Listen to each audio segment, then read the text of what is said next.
你最好别觉得我在轻薄你，否则我会将你直接扔在这儿。你我萍水相逢，我冒雪救你是天大恩情。若你以小人之心度我君子之腹，我便让你在这冰冷的雪中埋3月。我的手已感不到你的呼吸了，你不说话又闭着眼，我只能看胸口。我要确认你到底死没死。回去还有至少5里路，雪峰山路太难走。要去哪儿？去县城外1里地的破庙。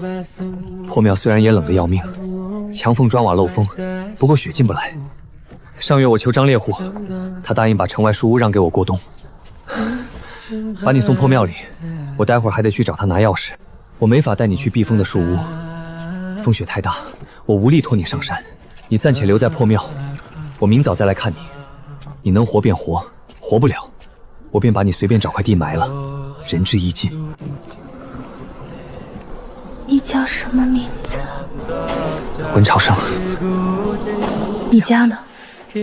我无本地身份，大多时候进不了县城，平日独居城外破庙，哪来的家？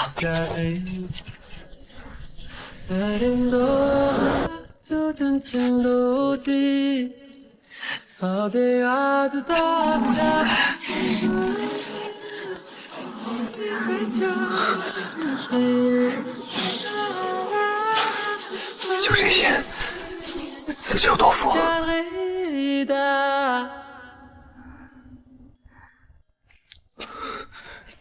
穿越3年，我一无所有，甚至连齐国人的身份都没有，被判为了流民，赶出了县城。但凡县中官差值守，我们这些流民便无法入内，只有每月初3能进县城1次，向县城中衙役申请齐国人的身份。可苦海县是边陲处的一座小县城，按照齐国律法，每年英语译客纳入齐国的名额有限，大部分都是他国人士，多少塞些银两财物，县太爷便允了。然而我是流民，穿越而来，身无分文，莫说是财物，连1粒米都拿不出来。结果我被排除到了县城外，平日里无法踏入县城1步。后来我每月按时前去县城申诉，想要从县太爷那里求一个齐国人的身份，可每次都遭碰壁而归。再后来，县太爷被我弄得烦了，索性跟我摆明了条件：10两银子，或者以流民身份活3年。3年后我若未死，他同意给我一个齐国人的身份。算算日子，3年之期已到。下月初3，我就能从苦海县的县令那里拿到齐国人的身份，逃离这每日都在与生存搏斗的苦难生活。眼下最关键的，就是活着挨过这场提前到来的可怕风雪。几时了？你不睡觉，别人不睡。谢谢。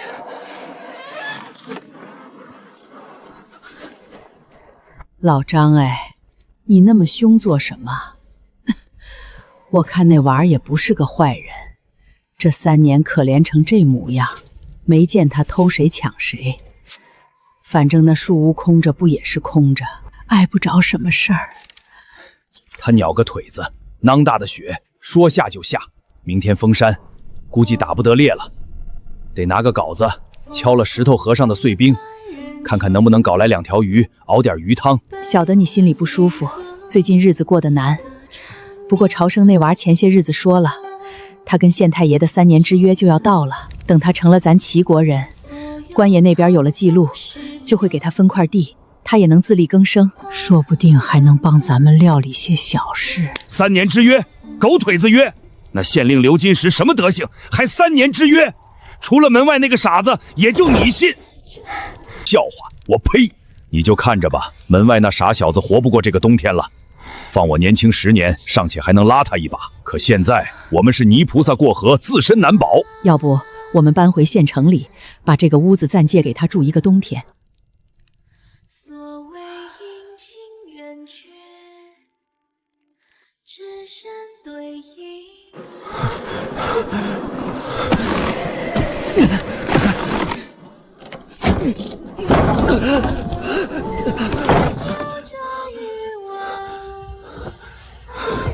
贼老天啊，贼老天！没想到吧，我没死，我活下来了。再过几日，下月初3，我就是一名真正的齐国人了。拿了地，有了住处，日子便也会跟着好起来。这一道弧线，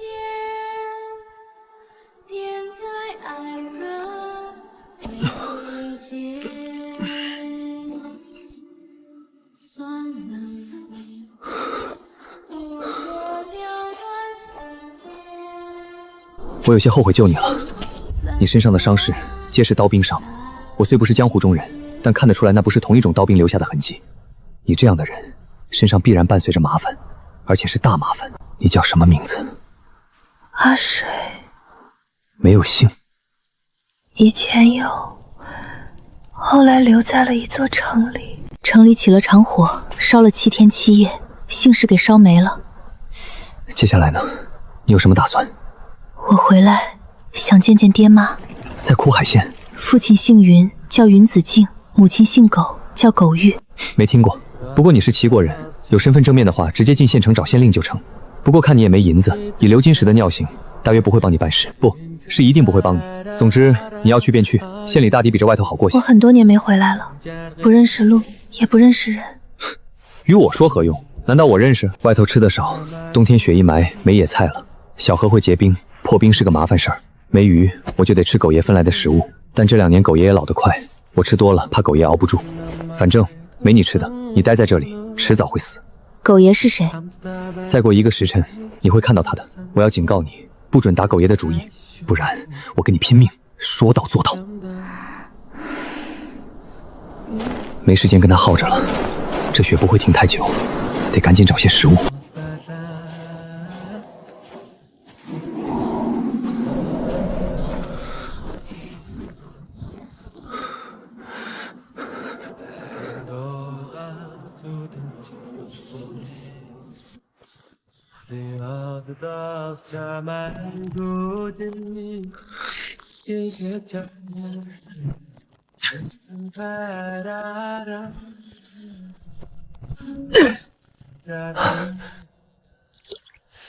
这条小沟哪怕是春夏之时，也很少会有鱼。要测测这冰的厚度，才能找冬眠的青蛙。只可惜苦海县这青蛙分布太散，运气不好，2、3天也未必找不到一只。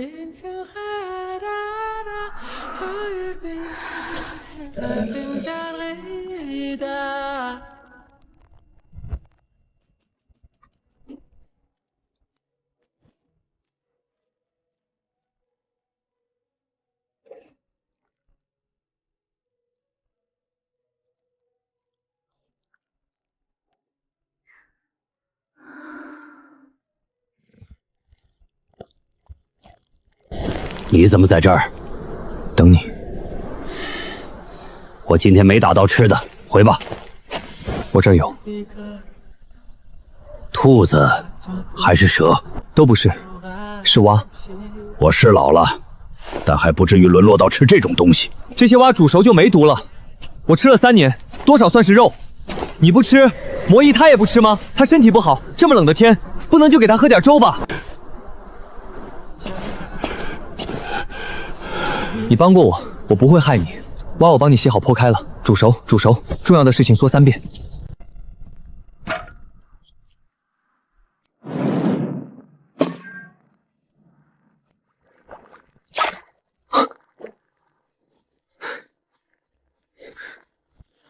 柴刀不见了。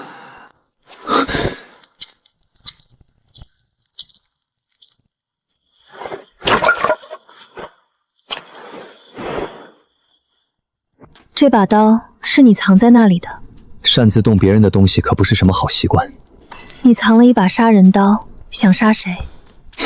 就是把柴刀而已，劈柴用的，杀什么人？柴刀不会磨得这么锋利，刀刃磨薄了，不适合劈柴。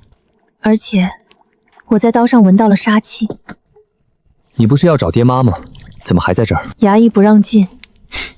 你也是流民？以前不是，现在是了。外头这么烈的风，吹一夜都没能杀了你，你必然不是常人。墙缝里的柴刀，我隔3大5的磨，十分锋利。你拿着它去，守县城的2名衙役应该拦不住你。10几年了，终于回来一次。我不想把血债带到故处。你运气不错，我今天找到了8只蛙，分了张猎户5只，还剩3只。外头雪大，今夜蛙汤管饱。你父亲姓云，你也该姓云。我不随父姓，也不随母姓。为何？这事儿谁问谁死。那我不想知道了。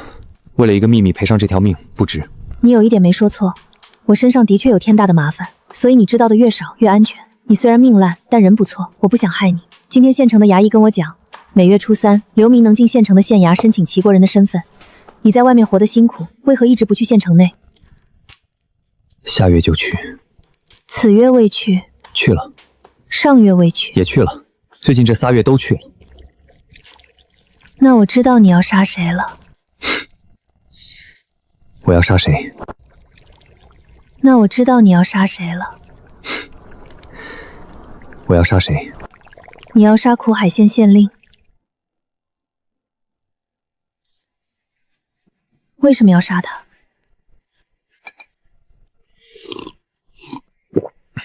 我每次去县衙时，那些衙役看我的眼神就像是在看路边的野狗，他们眼睛里全都充斥着嘲讽轻视，充斥着戏耍傻子之后的得意。可出生如此，我得认。在县城外头活了3年，我吃过狗食，也啃树皮，吃虫子，甚至吃过蚯蚓。你没吃过那玩意儿吧？那东西一口下去，全是泥土最深处的腥臭，连野猫野狗都吃不下。但我吃了，还吃了不少。这3年，我活得比狗卑贱，有时甚至觉得自己可能真的就是条狗。好多次我觉得自己熬不下去，想一死了之。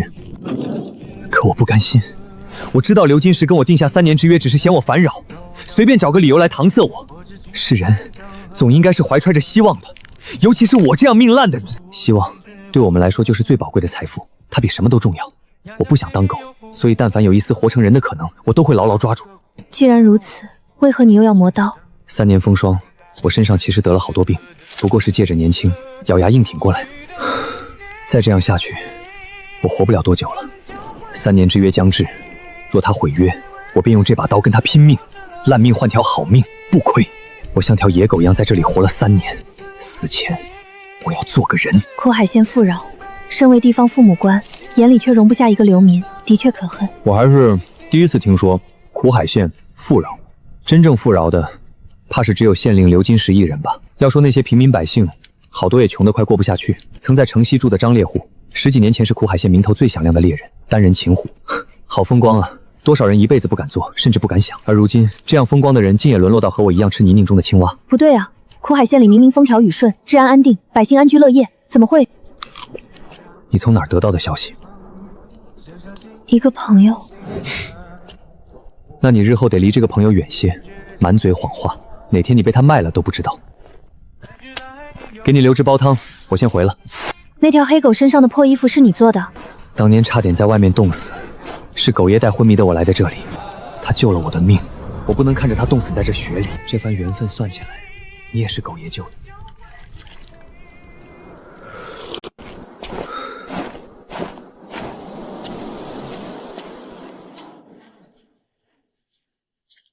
免疫昨夜吃了没异常吧？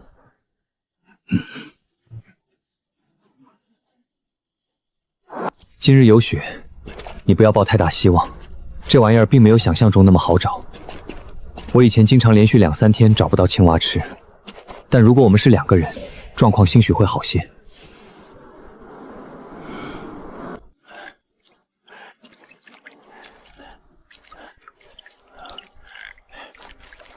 省着点吃，不一定每天都能挖得到。不吃的蛙得记得埋雪地里，它们一旦暖和了，就会从冬眠中醒来。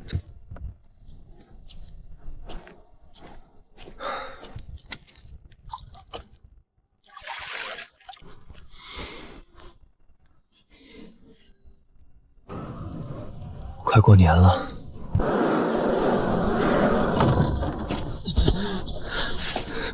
若我造时去找刘金石，他不给我身份，那刀是横着砍还是竖着砍？砍2刀还是砍3刀？砍脖子还是砍肚腹？朝生哥，在不？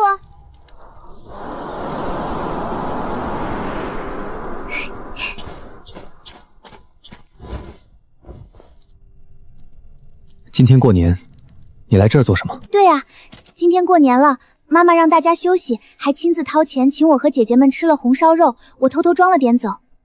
多亏了2月前你给我的那首曲子，成功助我和鸳鸯楼平稳度过了刘金石的寿宴。反正请你吃。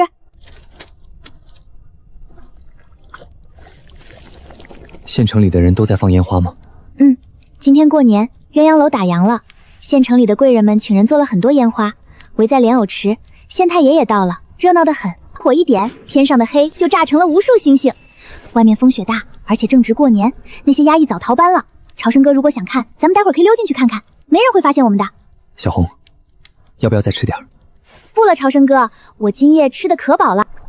咦，上次听鸳鸯里的姐姐说，那些埋在泥坑里的青蛙味道还不错，没想到是真的。县城里还有人吃这个？一般人是不吃的，但那个姐姐喜欢下厨，还喜欢做些奇奇怪怪的食物。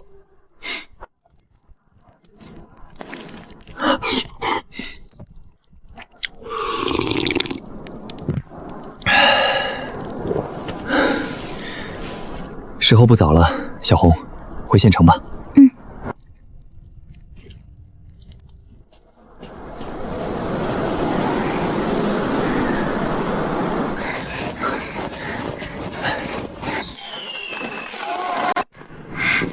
看烟花！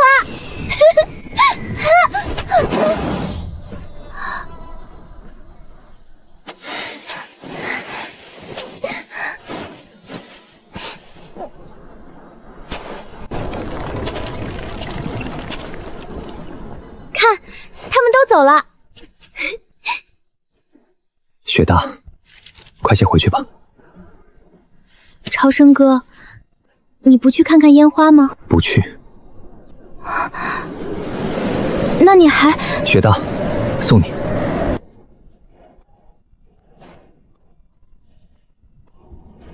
为什么要叫小红？因为妈妈讲，名字越贱越好养活。但我是个女孩子，名也不能拿得太贱了，得给我留点脸面。超生哥，你真的是别国的奸细。谁说的？街坊留言，听说是从县衙里面传出来的。那你觉得我是哪国的奸细？我觉得你不像奸细。为什么？因为朝生哥，你要是奸细，刘金石肯定巴不得把你抓起来。哈哈，有道理，说的有道理。哦，对了，小红，以后在其他人面前不要说刘金石3个字，别人叫县太爷，你也得叫县太爷。嗯，朝生哥，刚才那个调路，你可以再哼一遍吗？时候不多了，像个人一样的死去，动不了了。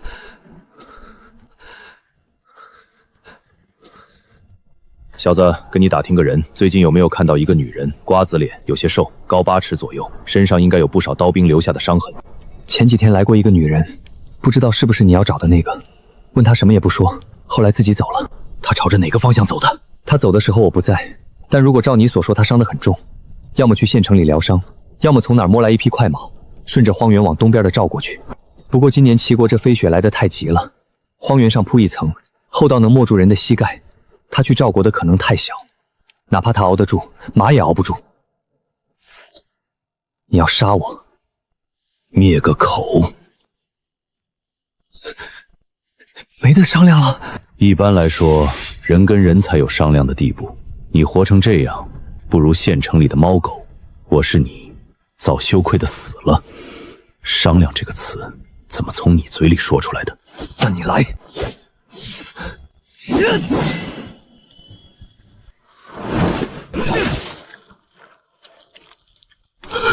怎么不可能？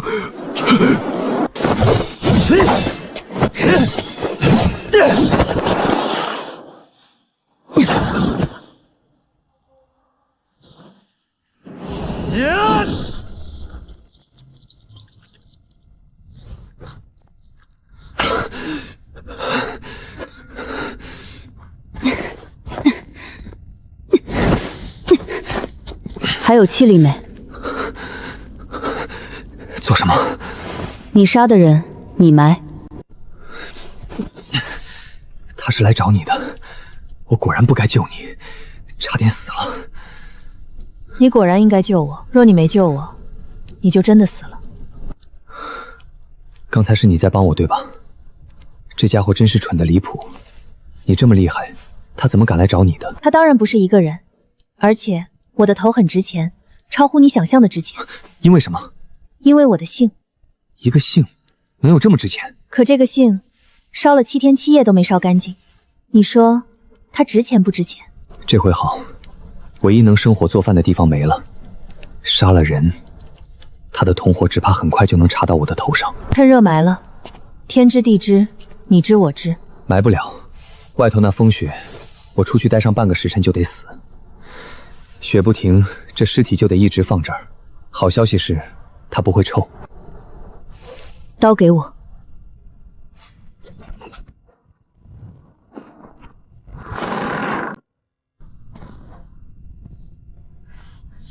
你把它埋了？没埋，我把渠冰凿开，把它扔了进去，扔进了沟里。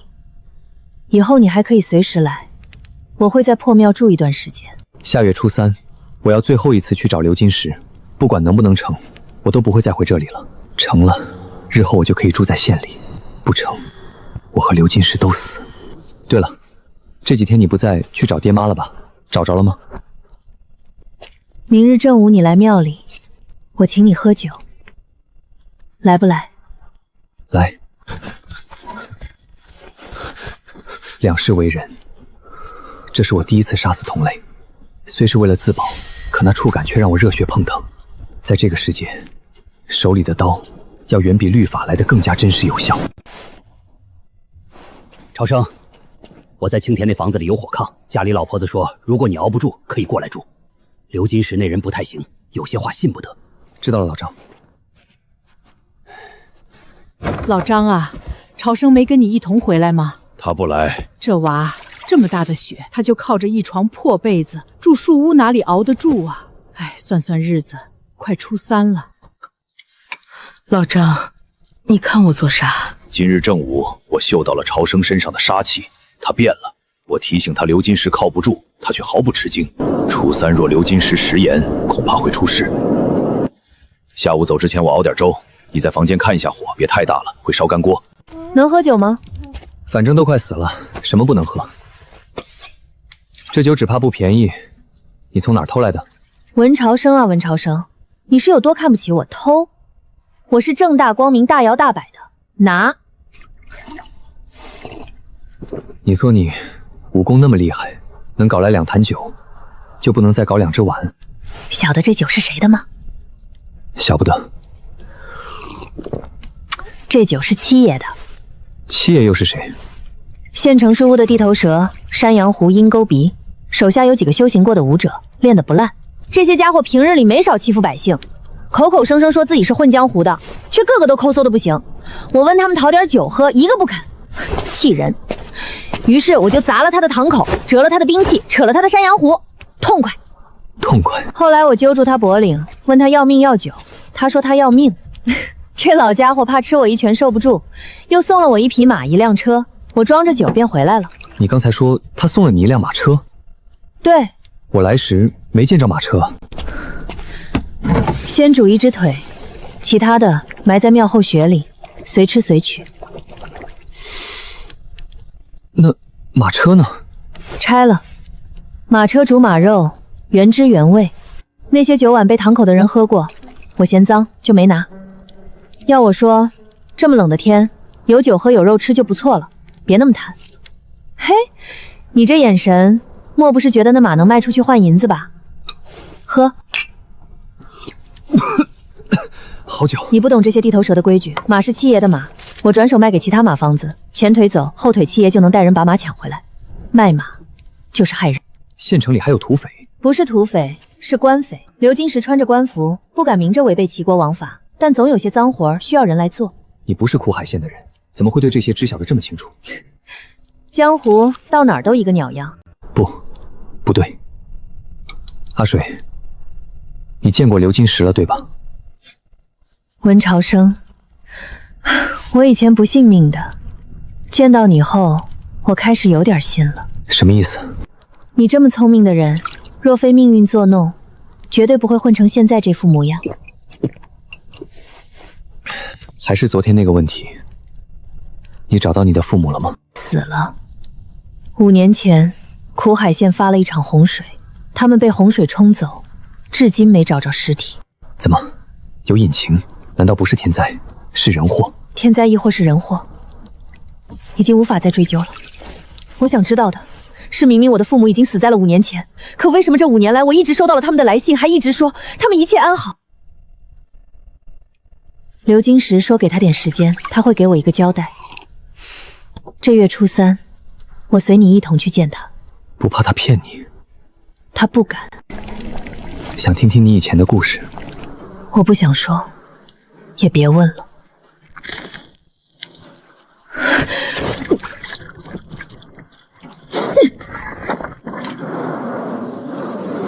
抱歉，我不该问的，让你这么难受。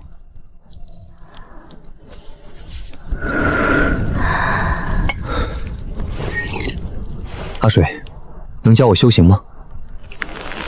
不能，我练的你练不了。你怎么知道？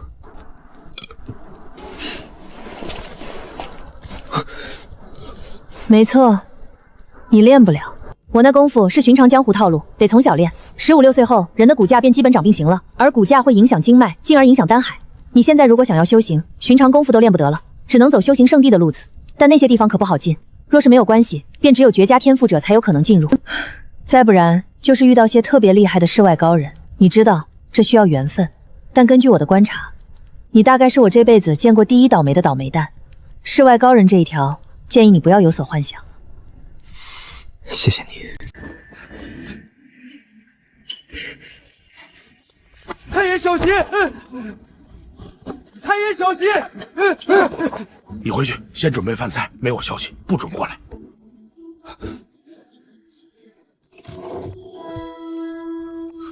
陆先生，招待不周，招待不周，千万莫见怪。哎，县太爷这是做什么？来坐。不知陆先生今日突然拜访，所谓何事？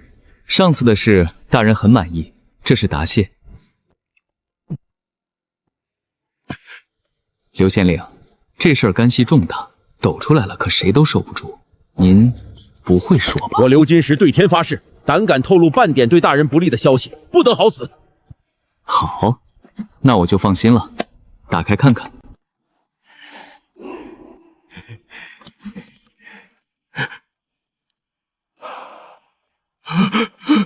陆先生，这是大人的意思。县令，您有老婆孩子吧？人啊，一旦有了家庭，就不能老为自己想。您觉着呢？刘县令，新的苦海县县令已经在来的路上，估摸2、3日就到，望自重。陆先生，那刘金石看上去爱财如命，胆小如鼠。若是他今夜不愿体面，逃走当如何？往哪儿逃？他儿子才8岁，他往哪儿逃？而且忘川的人也到了，如果他不体面，让忘川的人帮他体面便是。我听说忘川那边的悬赏榜单天字第1换人了。是换人了，不知道是谁悬赏的，出了10万两。10万白银，黄金一个人10万黄金。哪家大人钱多的花不完了，搞出来这阵仗？我也不清楚。忘川对于雇主的信息向来绝对保密，但这一次忘川来了数不清的高手，该是一块极其难啃的骨头。苦海县来了，怎么会来这个鸟不拉屎的地方？那名被通缉的人叫什么名儿？没有名字，只说是个女人，身高8尺左右，身上有很多伤。就这些？就这些。有意思，真是太有意思了。什么具体的信息都没有，就不怕有人随便弄来一个假冒位列产品，骗走那10万黄金？发布悬赏的人好像很急啊。如果有人愿意花10万黄金去买一个连具体信息都不全的人的性命，那这个被通缉的人身上藏着的秘密，就远远不止10万黄金。回头好好关注一下，有线索了就通知我。陆先生想要这10万黄金？我对黄金没什么兴趣，但我对那个秘密很感兴趣。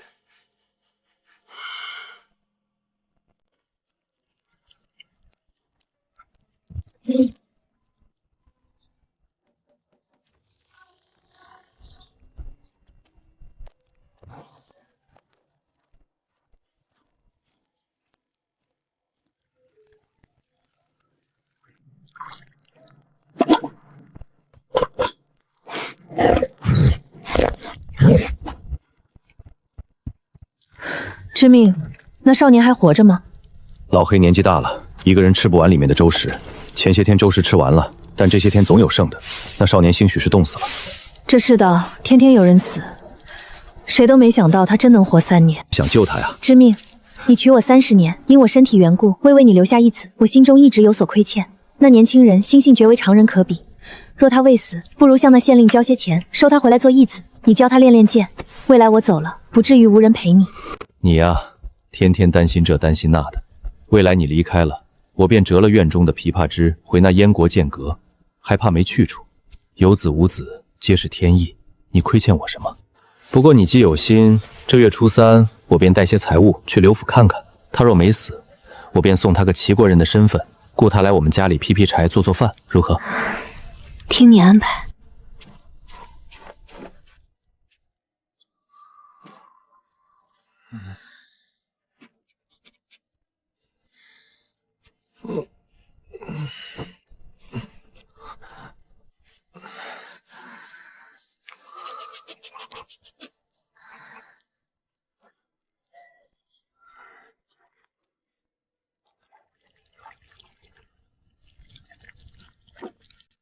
狗爷，以前基本都是我吃你的，今天我也请你吃顿肉。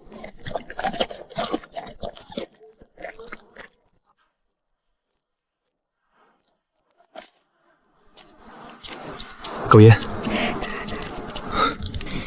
狗爷，别去了，他不会回来了。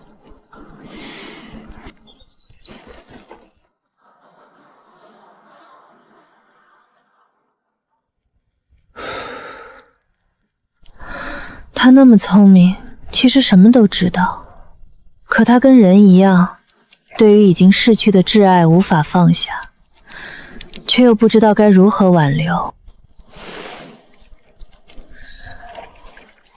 你什么时候走？走去哪儿？那么多人找你，苦海县虽然不算小，但地处南部边陲，如今大雪封了天地，他们应该也封了东西北行的路。若是被找到，你只能进荒原。但我觉得，冬日的荒原只怕没人能活。趁着现在他们没有锁定你的位置，你还好做事。喏，看见没？瘸了。我现在唯一能做的事儿，就是躺在这破庙里睡觉。虽然我不了解江湖上的事，也没有见过其他修行的武者，但我觉得你在修行者里应该算是很厉害的那一批人。瘸条腿对你来说影响应该没那么大。你不想走，无非是想要在刘金石那里要个真相，但现在不是合适的时机。温朝生，你觉得真相和命对我来说，哪个更重要？真相。我没白请你喝酒，既然你懂得，又何必再劝我？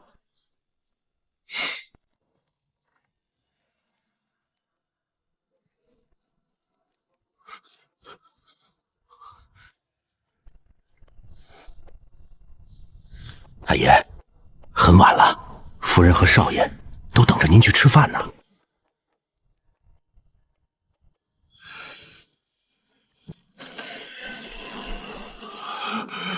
太爷，您没事吧？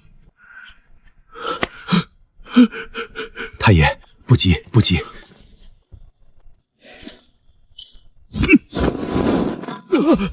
太爷，您有什么吩咐就直接讲，我并为您置办妥当。长贵，我这些年待你如何？太爷对长宝恩重如山，恩重如山。长宝，这府里我就只信你，你最后帮我个忙，我送你荣华富贵，如何？太爷，您只管吩咐，能做的，长宝绝不推辞。听着，我在府邸中央的鱼池中心，那假山下埋了一个不渗水的包裹，你今夜趁着无人去挖开，拿走里面的地图。这些年我囤积的钱财，全都分散埋在了北边的邢王山，地图上面有明确标注。你明日一早便出发，带着夫人少爷北行，走得越远越好。长贵，我知你不害赌，这些钱财够你挥霍一辈子。我只有一个要求，那就是护我夫人与孩儿衣食无忧，不可让他们受冻于风雪。还有，永远不要回苦海县，懂了吗？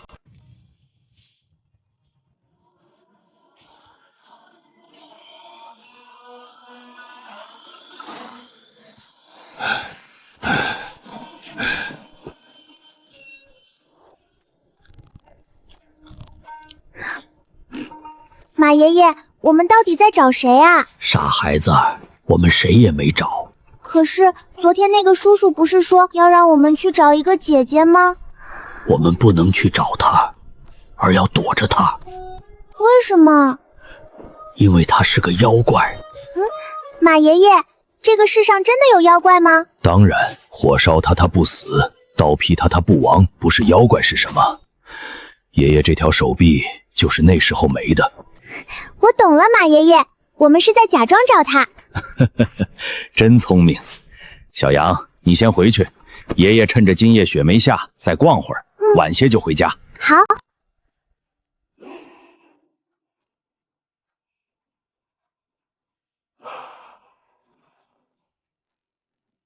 马老，黑蝉失联了。急功近利，好话不听。忘川年年不乏心比天高、命比纸薄的年轻人，真是可惜了。他虽扬名心切，在武学上的确是个好苗子，年纪轻轻破了龙银境这道坎儿，奈何……马老，从丰城逃出来的那女人，到底是什么来头？别问那么多，我就一句忠告：这活儿碰不得。我们来了，是因为无法拒绝。这道通缉从王城来，挥手便撒下10万两黄金的存在，都是云霄中的人物，钱财不过是表象，权力才是内核。无论通缉的谁，面子上要做足，但这个人我们处理不了。见着他离远些，别白白折了性命。入了忘川的人，只要有人出钱，谁不敢杀？他再厉害，也不是天人，有什么不能动的？忘川这一次来苦海县，至少上百人。放在4国江湖中，都算是一流的势力。马老这话，莫不是对长他人威风？好话已尽，你们若是想立功晋升阶位，便去试试吧。苦海县不大，地头蛇也多，真要找个人简单。这事儿成了，诸般于事皆与老朽无关。老朽年事已高，没心气了，不会与各位争抢功劳。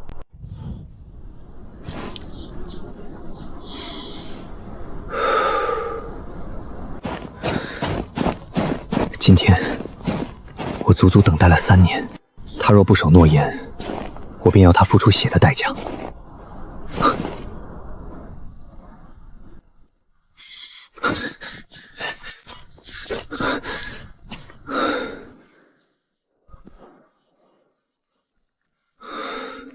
昨夜来人了。来人？来什么人？没来人，这些东西是哪儿来的？捡的。昨夜没有下雪，人在晚上做的事会留下痕迹，你至少应该清理一下痕迹吧。那么长一条拖拽尸体的血痕，我一个外行人都能看出问题，更何况是……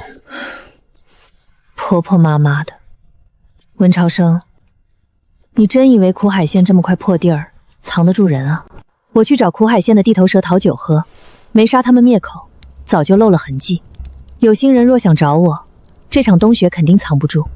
之所以一直没人来，是因为那些人都在等。等什么？他们在等着看，当初那个大火没能烧死的人，如今是不是真的不行了？那些人放些蠢货来试探我，那我便杀给他们看看，看我行是不行。真他娘的帅！帅，未来若是入了江湖，或许便不会这么想了。这我懂，一入江湖，身不由己。一入江湖，身不由己，好一个身不由己！温朝生，我问你，未来你成了齐国人，想做什么？赚钱，修行，就这些？我想做什么，便做什么。走吧，去找刘金石。门口居然没有衙役。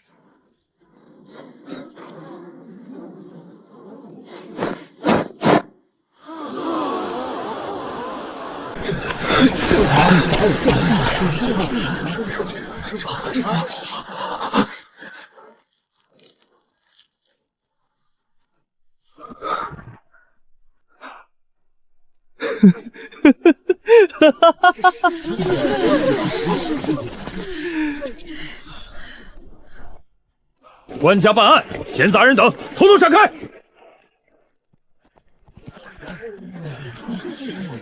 滚开！不可伤他性命。他拦了路，脱开便是。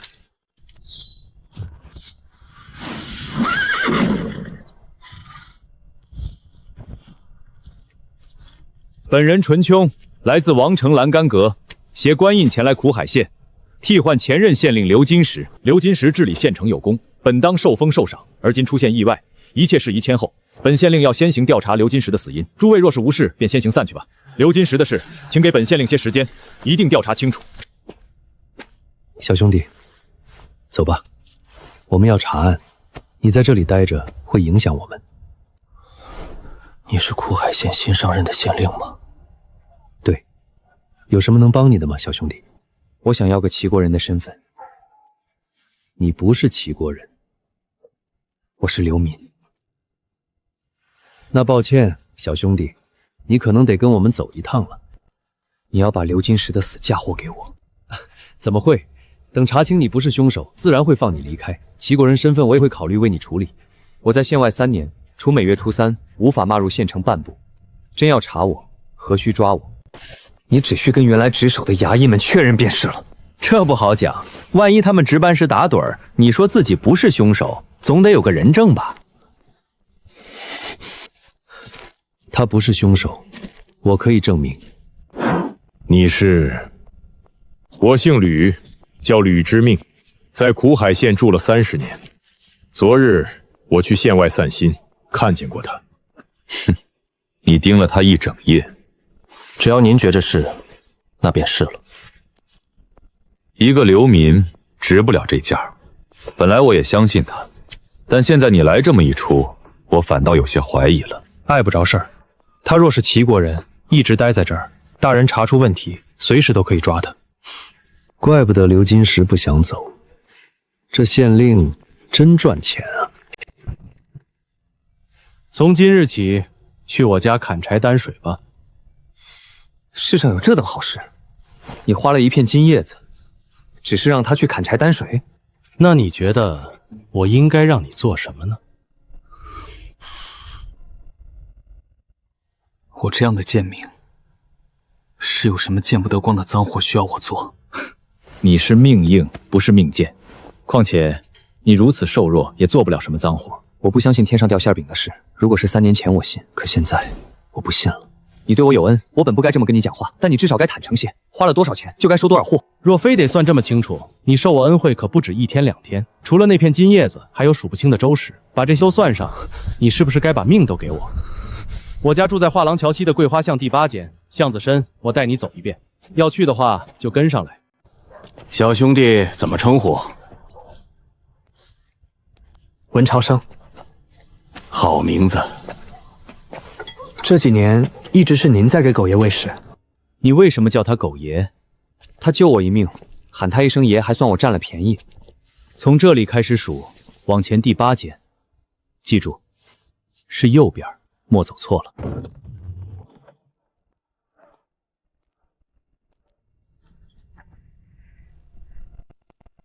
黑狗的主人以前是我的邻居，他走了之后，黑狗跑到我门口乞食，索性就养了下来。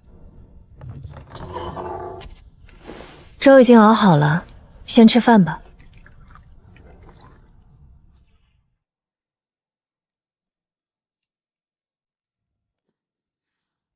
吴邪，抛开他的肚子。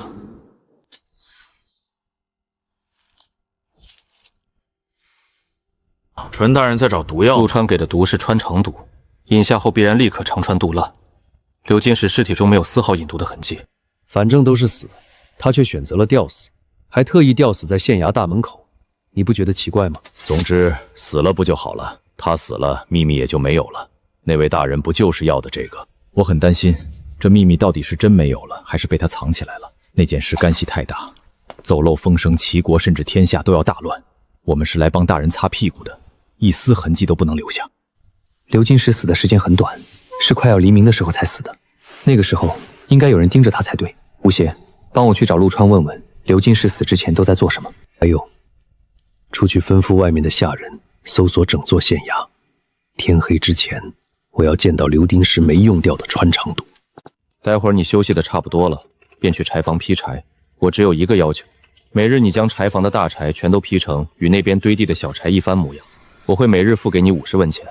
若你攒得住，1年后便可以在苦海县买到属于自己的宅地。有了齐国人的身份，县令难道不会直接划分一块宅地于我吗？齐国有这条民法，不过从来没有很好的落实过。你要想住处，得自己花钱去跟县令买。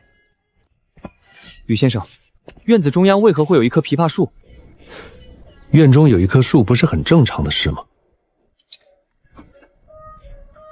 宅院这么大，不种一棵树会显得很空旷。那为何不多种几棵？你为何会忽然问起一棵树的事？它就长在那儿，也没有挡着你的路。我不知道，我只是觉得它很特殊。有多特殊？刚进入这间宅院的时候，我就注意到了这棵树，也说不出来那是一种怎样的感觉，但总觉得它不该是树，而该是其他的什么。这回是不是捡到宝贝了？这只枇杷自极北而来，燕人虽生于北地，可见惯枇杷，便只见枇杷，不曾想在这极南之地，能有真人真眼窥见之中真意，夜间玲珑，如此也是造化弄人。你要教他们？这世间无人可教我，我亦教不了任何人。不过，这棵枇杷树一直都在这里，它天天来，便天天见，能在那树上见着多少，皆是它的造化。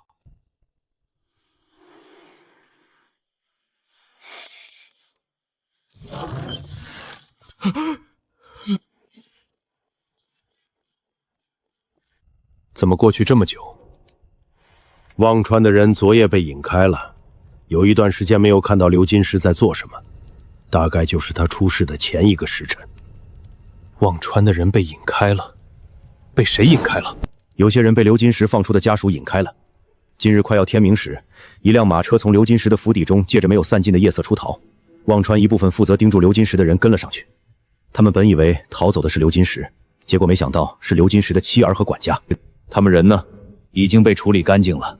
此事事关重大，3人的尸体就在陆川的手中。陆川邀请大人明日去鸳鸯楼一聚，似乎有些话想单独和大人说。剩下的人呢？万川盯着刘金石的那些眼线受过专业训练，总不至于全部都追着那一辆马车去了。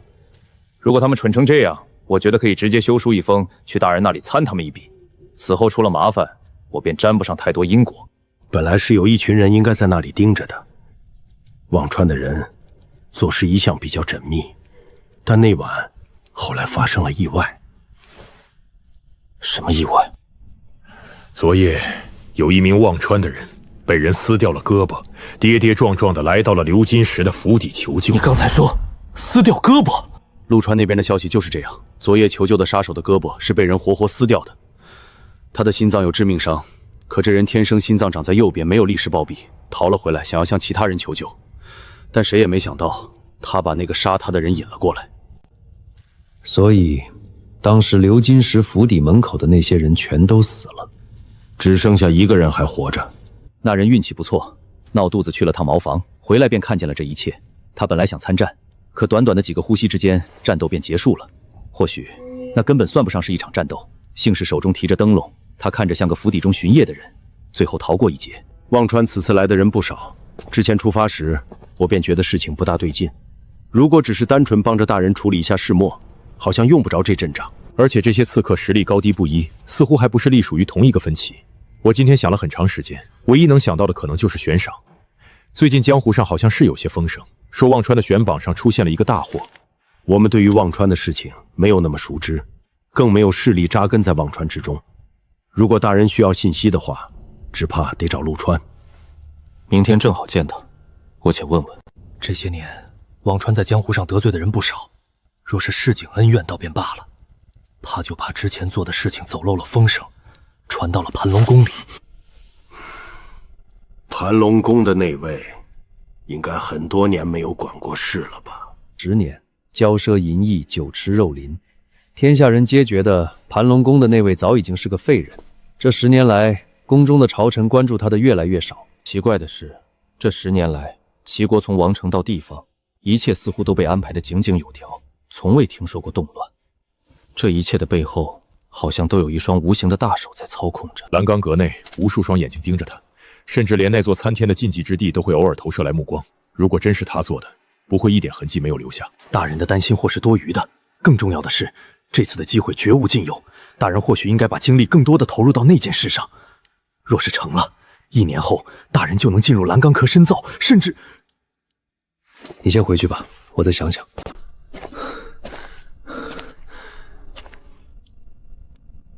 今夜不在书屋了。柴够的话，破庙要暖和些。来，搭把手。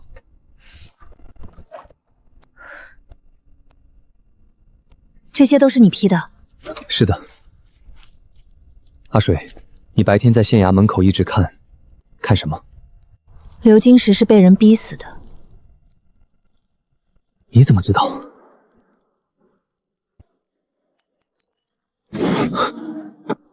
这是什么？穿肠毒。那玩意儿是忘川的招牌毒药，由桃竹仙所配。毒药无色气有味，寻常人即喝即死，死时肠穿肚烂，内脏溶解。这种毒发作速度极快，而且只对人有用，其他动物饮下后没有任何异常反应，所以一旦混在了食物和水里面，极难发现。既然无色无气，你为何能这么确定它就是毒药？我喝了一半。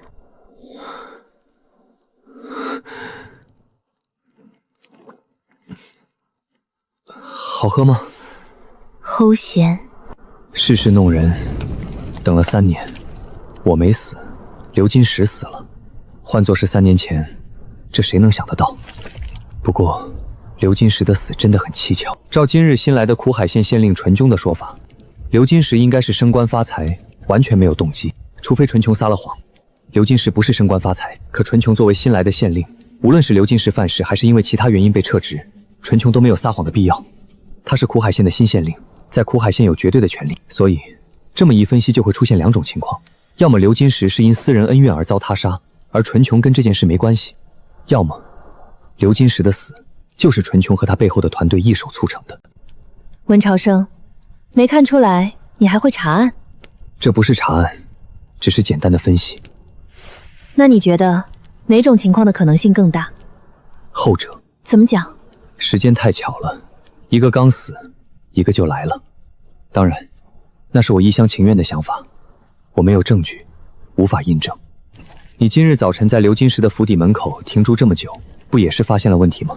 其实昨夜我去过刘金石的府邸门口，有些不懂事的刺客想钱想疯了，来找我，我把他们埋在破庙背后的穴里。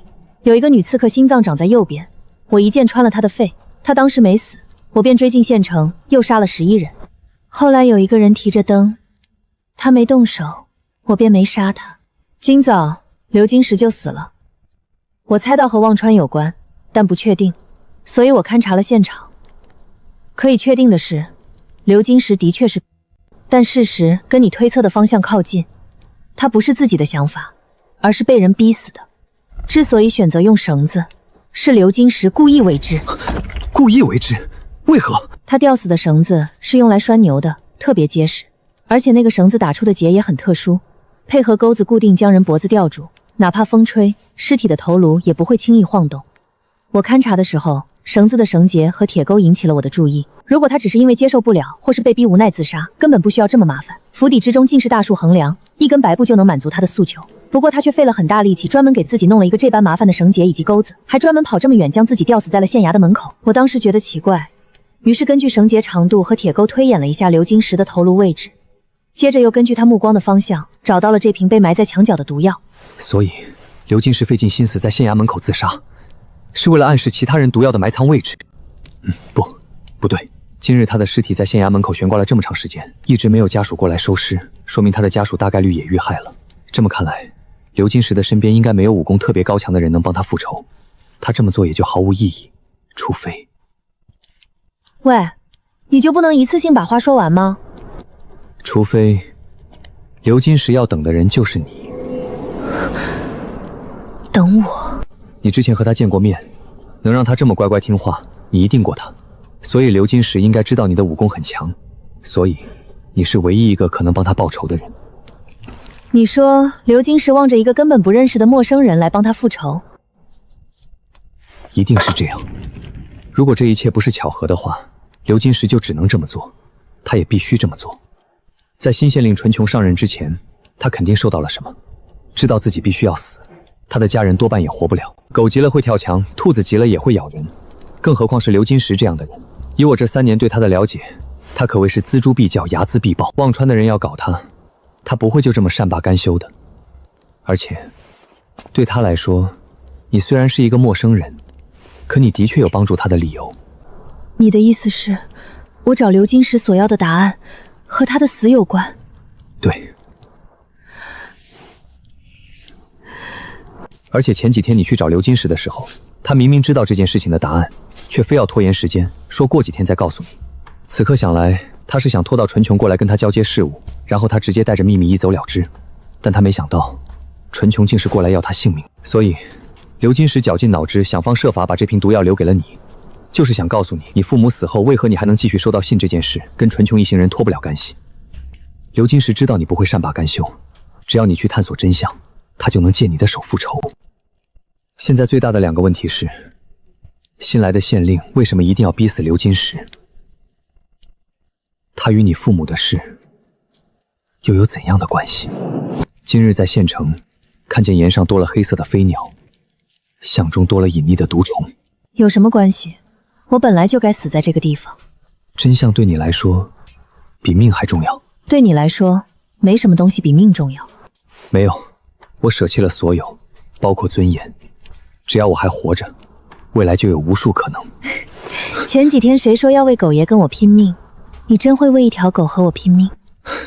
你的问题容易让人误解，我只是你们生命中的过客，我的想法对你们根本无关紧要。帮我个忙。不帮。我都还没说帮什么。无非想要我帮忙查案，想都别想。不管是忘川还是其他人，我都得罪不起。别把我拉阴沟里去。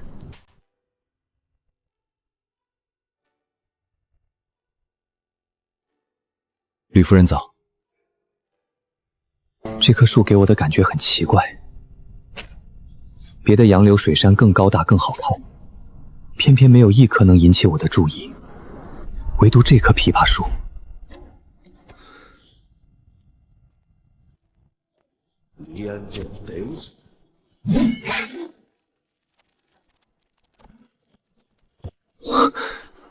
一刀就劈开了，昨天还有7、8下。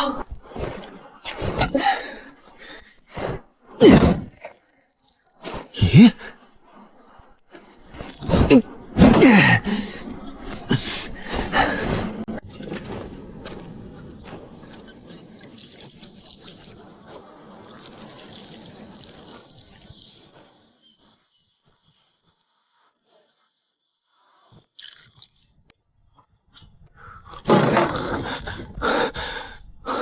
坐下歇歇。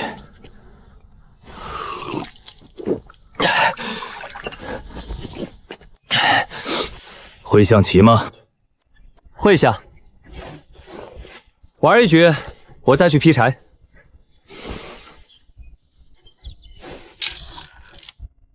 你不先手？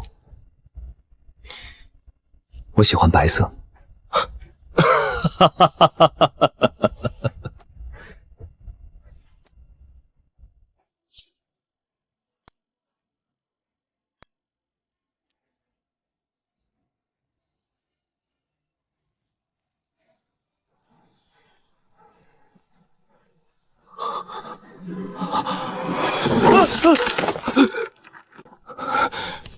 吕先生，那究竟是什么树？枇杷树，南方也有枇杷树。不对，那不是枇杷树。那你觉得那是什么？是剑。不同的人看见的东西也不一样，同样的人，在不同的时段看同一样东西也可能不同。从前我刚认识他时，他是一棵枇杷树，现在也是。如果你现在看见的是一把剑，未来也许就不是了。什么都看不到了。吕先生，这株枇杷树结过果吗？会。以前在燕国时，它每年都会结果。这世道，人分南北，树也分南北。树分不分南北尚且不论，人怎会分南北？燕国的人与齐国的人有多少不同吗？我3年虽人在县外，却看见了很多县内之事。许多百姓穷其一生也赚不到那片金叶，风光不过刹那，一生困于脚上方寸。对他们来说，分南北的又不只是人。以前我从北方来，听过4字，讲的是穷则生变，人在穷困时就该改变现状，不该被环境困住。我觉得他说的有道理。吕先生，许多人知道数不清的大道理，可还是过不好一生。我自诩聪慧，觉得大部分人不及我，可刘金石一句话10两银子，将我独自于县外3年。这3年为了活着，我什么都试过了，可没遇见狗爷，没遇见您，没遇见张立虎，我已经死了无数次。有人云巅凌厉，俯身一眼就是人间；有人井底求蛙，翘首百年仍在方寸。穷则生变没错，但人与人不同，能变不能变，既分自身，也分环境。相比较于人，树就简单多了。如果北方的树在南方能活，按理说也能开花结果。对我来说，人跟树其实也差不多。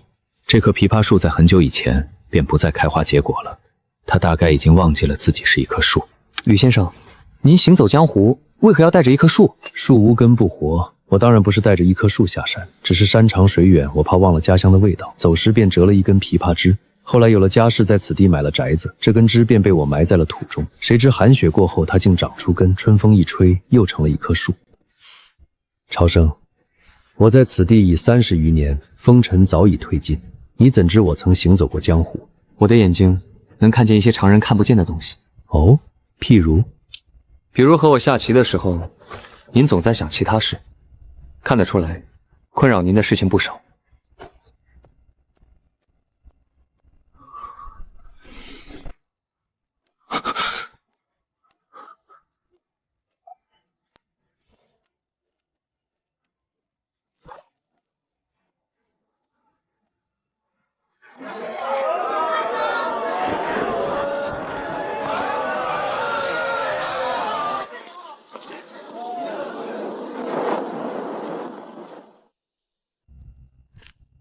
吕夫人，介不介意跟老友叙叙旧？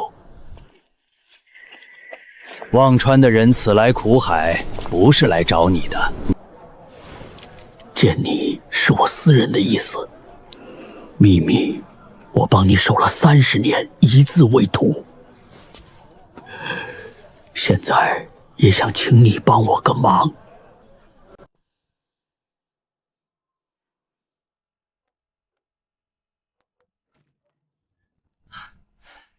县太爷大驾光临，陆川有礼了。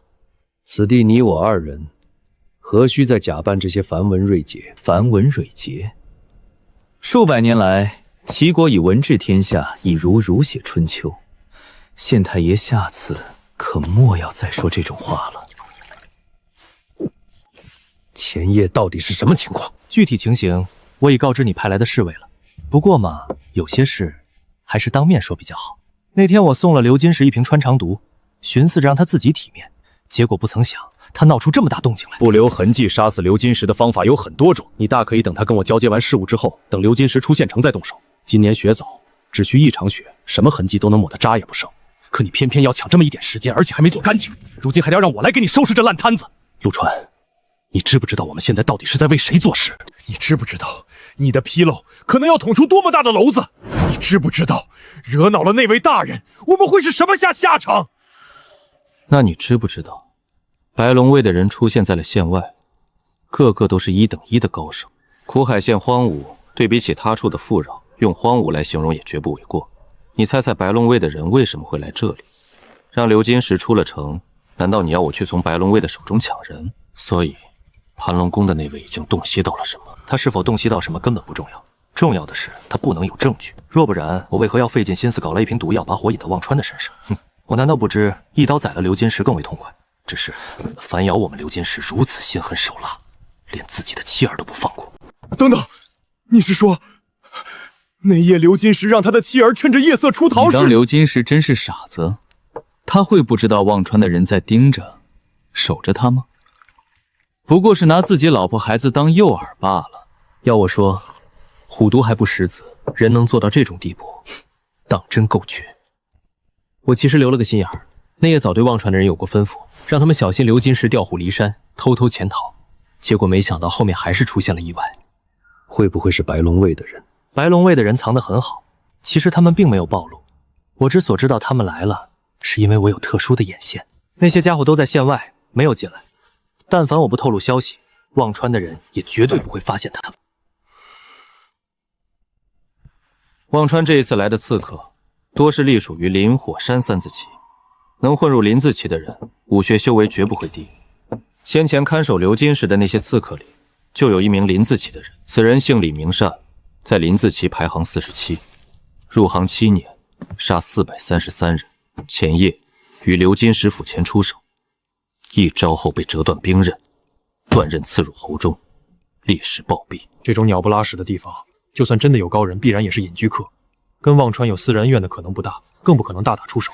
不过我听说忘川最近天字悬赏的榜单第一发生了变化，有人出10万两黄金要买一个人的命，而那个人恰好就在苦海县。10万黄金买条命，很难理解，对吧？也不知道到底是哪位大人的手笔。他身上有很多伤，高8尺，是个女人。其余的线索我也不清楚，也不知道忘川的人是在刻意隐瞒，还是他们确实不知道。你在怀疑前夜杀入县城的那个人，就是忘川天字第一悬赏的人？正是。我呢，对10万黄金没什么兴趣，但我这人好奇心重，这10万黄金背后的秘密，我实在是想知道的很。怎么说，县太爷，搭把手吧。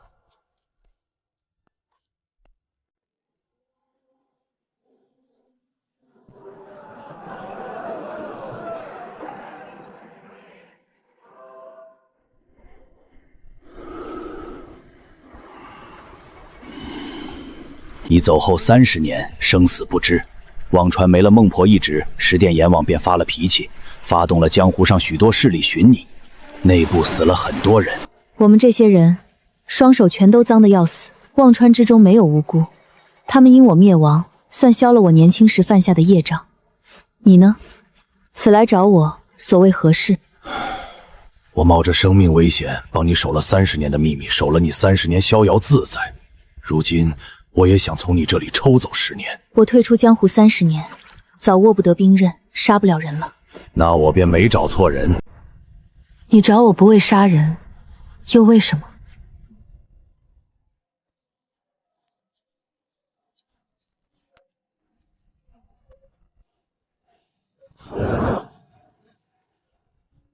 ？2年前，我在陈国见到了一个7岁的小女孩。当时她昏迷在墙外草堆里，胸口扎着2支飞羽箭，前后贯穿。我马环杀了一辈子人，从没眨过眼，偏偏就在那时候动了恻隐之心。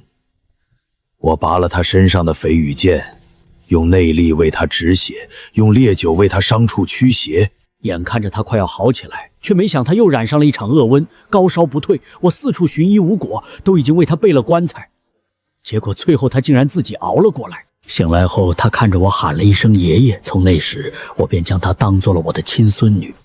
人有了牵挂，杀气就会淡。你也想退出忘川，不怕被发现吗？鬼川哪里还有退出的可能？老朽为忘川杀了一辈子的人，早就不人不鬼了。如今一身伤病，只想偷些岁月走，将小女抚养成人，看着她的未来有个着落，便心满意足了。你要我如何帮你？我要你以孟婆的身份重出江湖，假意杀了我。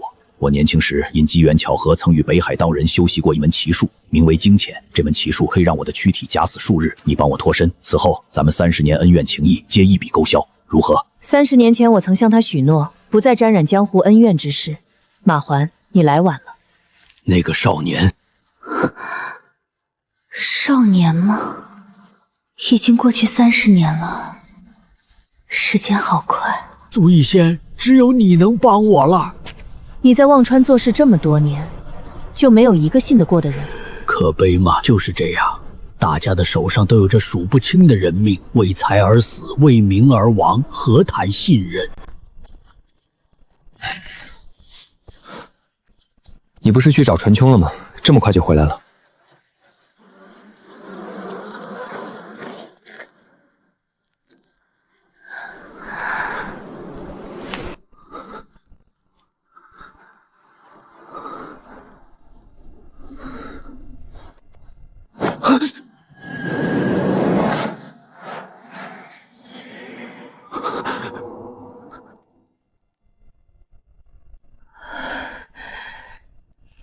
能看吗？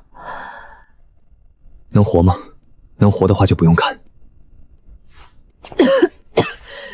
能活，死不了。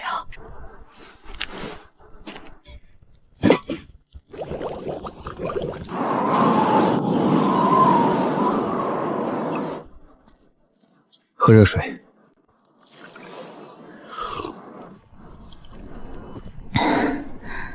谢了。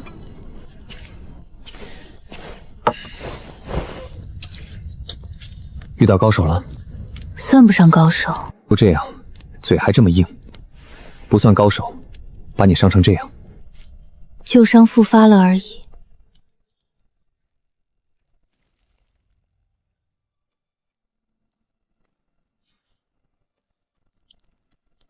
你见到纯琼了？没见到。我想看看刘金石的尸体，但遇到了一个守尸的人。那家伙是纯琼的侍卫，似乎先天残疾，一条手臂长一截，刀耍得甚是熟练。他死了吗？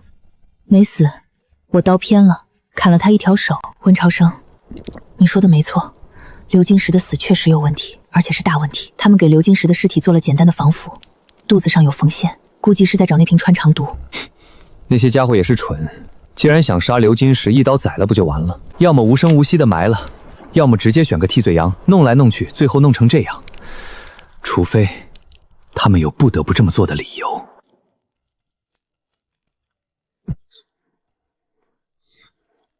干嘛？你不是说不掺和进来吗？不怕死了？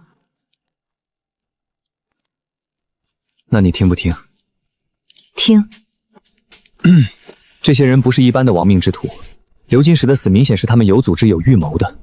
我不清楚他们的身份，但能让这群人翻来覆去做这么多连我一个外人都看上去很蠢的蠢事，那说明一定有某种外力在逼迫他们。你想想，明明一刀的事，他们为什么非得要毒死刘金石呢？你直接说，不要提问。你让我想，那我只想睡觉。祸水东引，将一些麻烦与注意力散到江湖里去。这些人和江湖上的刺客组织有斩，刘金石只是一个边陲地方的小县令，手里无人可用，该是与江湖上没多大牵连。他的生死对于江湖上的那些人而言根本无关紧要，因此纯琼那些人面对的压力不是来自于江湖，而是苗堂。他们保存刘金石的尸体，就能够侧面印证这一点。这尸体最后应该是要交出去的。镇守幽金石这样的人，对于齐国的王室来说，同样是一粒微渺的尘粒，没有比我高贵更多。按理说，就算齐国上面真的有人要管这事儿，也绝不会让纯乔他们压力这么大。查案、结案、上报卷宗，这一切的反常都昭示着刘金石身上有我们不知道的事，而且这件事干系很大。听你说话越说越玄。苦海县屁大个地方，哪儿来的那么多秘密？打赌吗？有什么好赌的？我要的东西你给不了我，你要的东西我也给不了你。你知道我要什么？人缺什么就会想要什么。你这样的人，心思太深，目光太锐，命格却太差，未来必然想要立于万万人上，到青云之上游一次，也俯身看一下你的人间。可钱、权这两样我都给不了你。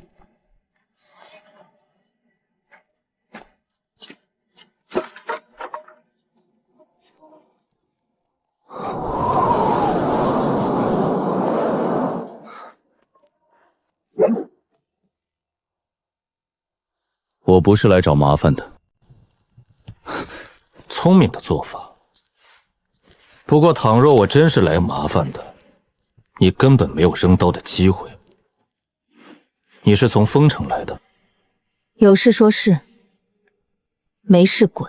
我以为你现在的境况就如同落水的狗。我已经说过了，我不是来找麻烦的。这意味着我也许可以帮你。如果你想活下来，至少应该对我放尊重些。尊重这个词语从你的嘴里说出来，实在是有够尖酸刻薄。而且，我是不是落水狗，与你何干？你哪只眼睛看见我需要你的帮助？知道吗？你和封城的那些人，就是因为固执才会沦落到现在的下场。一场火烧死了多少人，你数过吗？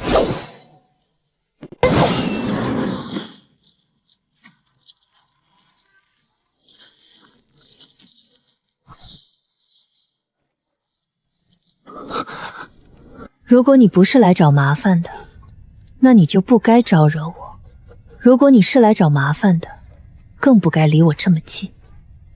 我今日在苦海县县衙里遇见的守尸人，要比你聪明得多。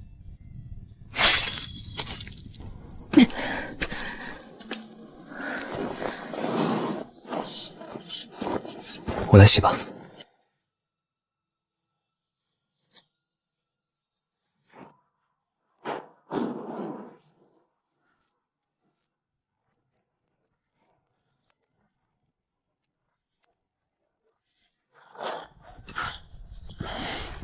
文朝生，把他腰间的那个挂饰扔给我。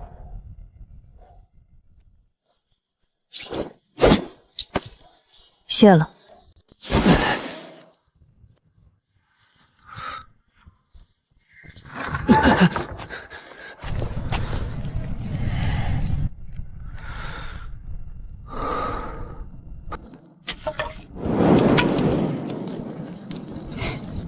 谢谢。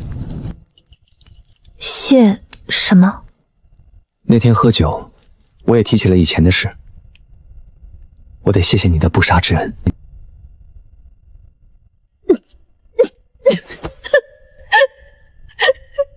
看得出来，你真的很怕死。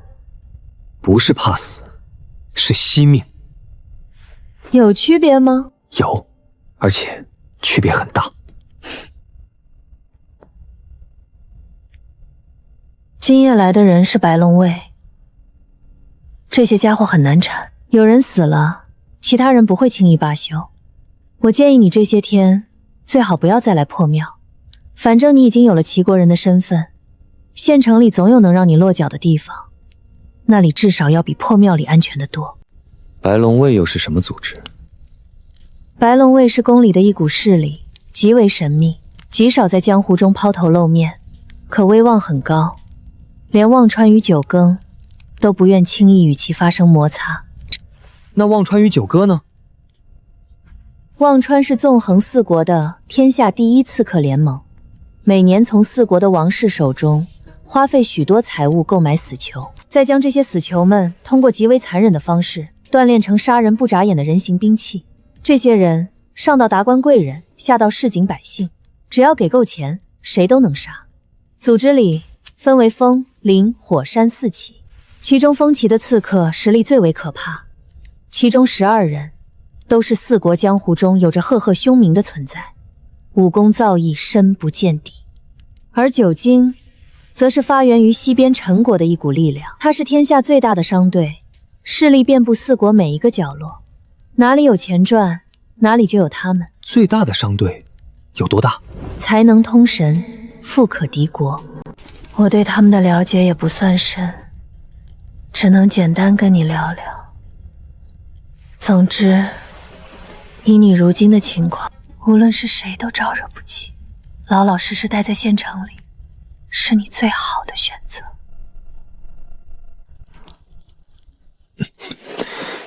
我真的学不了你的功夫。你这么想跟我修行？很想，非常想。为什么？阿水，像你这么厉害的人，能在四国的江湖中排上号吗？晓不得，我不是江湖上的人。所以，你能教我修行吗？文朝生，我教不了你，不只是我，这个世界上绝大部分的人都教不了你，甚至连传闻中的那些修行圣地的人都不行。上一次你问我的时候，我告诉你，你学不了我的功夫，是因为你的年纪大了，骨架定型，影响了丹海。但事实上根本不是这样。你无法修行的根本原因，是你压根儿就没有丹海。你确定？我确定，这种事我一眼就能看出来。但当时我还不确信，因为世上没有丹海的人寥寥无几，10万个人里也未必能找到一个。所以我那时还刻意在你身上摸索了下，最后发现你的确没有丹海。因为这样，我才说你是我遇到的第一倒霉蛋。方才的那名白龙卫之所以如此瞧你不起，就是因为他也看出你是一个完全没有办法修行的人。丹海是人沟通天地自然的途径，人身720窍皆有妙用，但唯有凝练之后的丹海之力能够激活血窍，释放潜力，使之动如山中旋风，海上惊潮，明则天地，战若神雷。普通人无论如何锻炼身躯、肌肉与筋骨之力，永远无法和天地间的力量抗衡。因此，寻常人在修行武者的面前，孱弱如婴孩，毫无反抗能力。你天生缺少丹海，无论后天怎样努力，潜力终究有限。你这人不错，我本不想如此打击你，但迟早你会接触到这一层，瞒得太久，或许反而对你有害。真的没有一点办法了？我没有一丁点办法，这种事情本来概率就极小，而我又不是专门开宗立派的修行宗师，对于教导徒弟全无心得。你非要跟我学，我只能教你一门道家的养生的功夫。什么功夫？北海当人当年游历天下，在赵国极东处的碣石上刻下了3门自创的奇术，分别是金钱、望语、不老拳。我会的这门奇术便是不老拳。这门奇术比较特殊，不需要丹海也能修习，但效果因人而异，而且只能强身健体、延年益寿，无法让你拥有开山碎石的力量。练了总比不练强。你说的对，我就是这个世上天下第一倒霉蛋，但倒霉蛋也有倒霉蛋的活法。如果我不想活，那我应该死在3年前，至少我不需要受这么多的苦。这3年来，我无时无刻不在想着怎么才能活下来，怎么才能活得更好。与之相比，没有丹海好像也不算什么特别严重的事。睡觉吧，明日清晨我传你口诀，教你引导方式。你说今日来的那瘸腿女人，修为还在你之上，远胜于我。能看出功夫路数吗？没有路数。他用侍卫的长刀，皆是横撇竖捺，但每一招都是挡不住的杀招。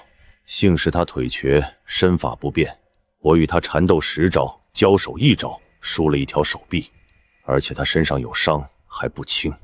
若非关键时刻他旧伤复发，那一刀斩下的就是我的头颅。吴邪，你15年前入龙银境，如今却挡不住此人一招。苦海县这样的边陲之地，为何有如此可怕的高手？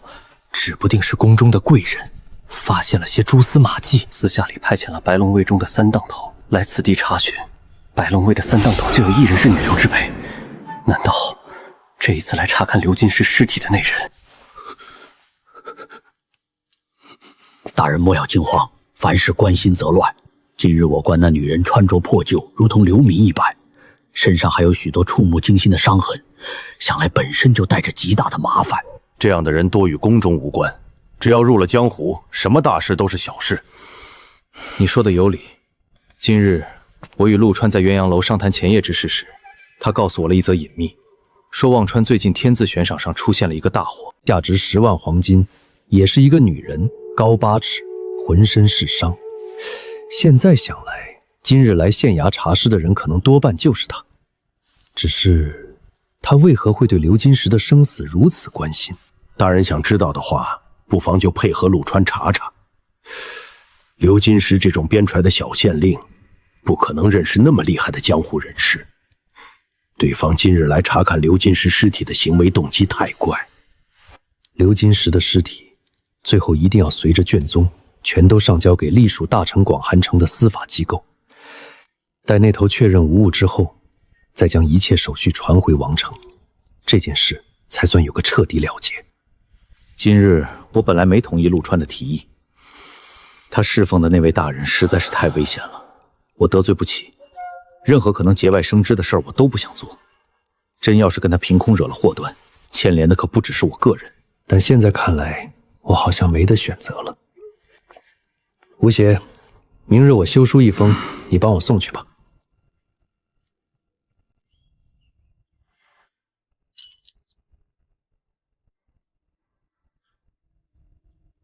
朝生，你今天怎么也变成我这样了？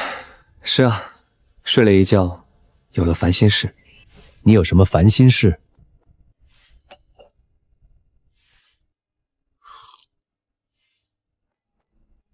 您不该知道吗？我又不是你肚子里的蛔虫，你不说我能知道什么？吕先生，我没丹海啊，不能修行，未来注定只能平凡一生。谁说没丹海就不能修行？我就没有丹海。还请吕先生不吝赐教。你对修行了解多少？人参720窍，修行是人沟通天地大道，将力量凝练在丹海，再利用丹海之力激活血窍，释放人体之中被雪藏的真正潜力，使之迸发出巨大的潜力。吕先生，丹海究竟是什么？是丹田吗？丹田是人参区域，一般在脐下2、3寸，丹海则不同，它是经脉连接点，可以在任何区域。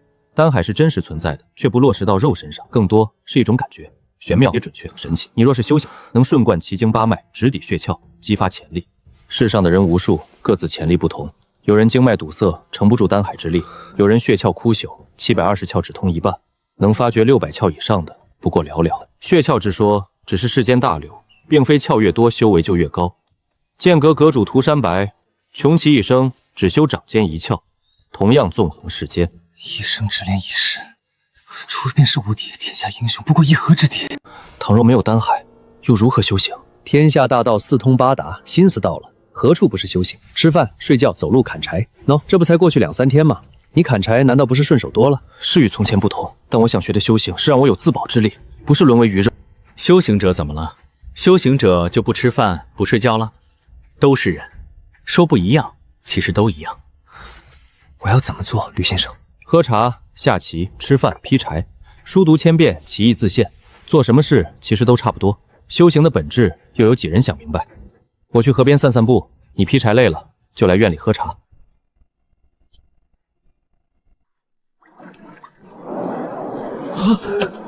我不是在院中吗？什么时候来到了这杯中世界？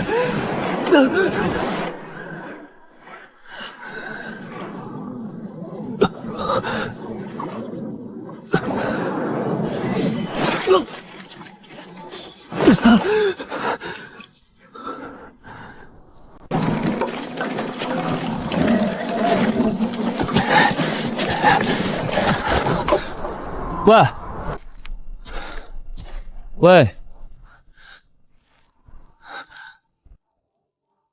你需要这个吗？怎么办？如果你真的需要的话，我可以免费送你一些。君子不受嗟来之食，城里的木柴有专门买卖的地方。如果你愿意的话，我花市场价的1半从你这里买柴，剩下的1半我用字跟你换。字？什么字？写的字，要吗？成交。今日我没带钱财，明天傍晚太阳落下之时，我带上钱和字，在那里等你，如何？行，就这些吧。看你力气也不大，多了你搬不走。一会儿冻死在街上，人命指不定还算我头上。冻死了算我自己倒霉。我姓程，单名一个疯字。明天你一定要来，我会在门口一直等你。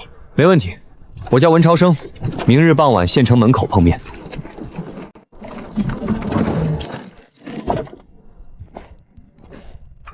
不是让你不要回来吗？如果我说我担心你的安危，这才回来看看，你信吗？真是有够烂俗的借口。你这人自尊心太重了。我要是你，肯定会赖在那贵人柴房里，说什么都不出来。被人瞧不起，总比没了性命强。你简直像我肚子里的蛔虫。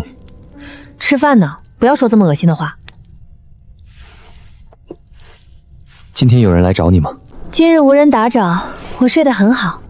昨夜的事我琢磨了许久，先前不是我告诉过你，纯琼那些人可能受到来自庙堂的施压吗？你说，给他们施压的人会不会就是白龙卫？苦海县距离王城实在太远了，宫中的势力按理说没那么迅速能够伸手到这个地方，所以哪怕遇见什么事，纯琼他们的操作空间也比较大。但如果是白龙卫的话，事情就不一样了。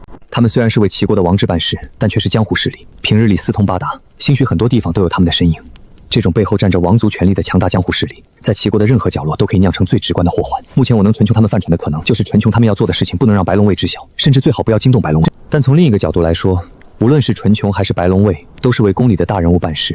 如果他们之间存在冲突，是不是意味着现在齐国的王城，如今也是暗流汹动？温朝生，你以前到底是干什么的？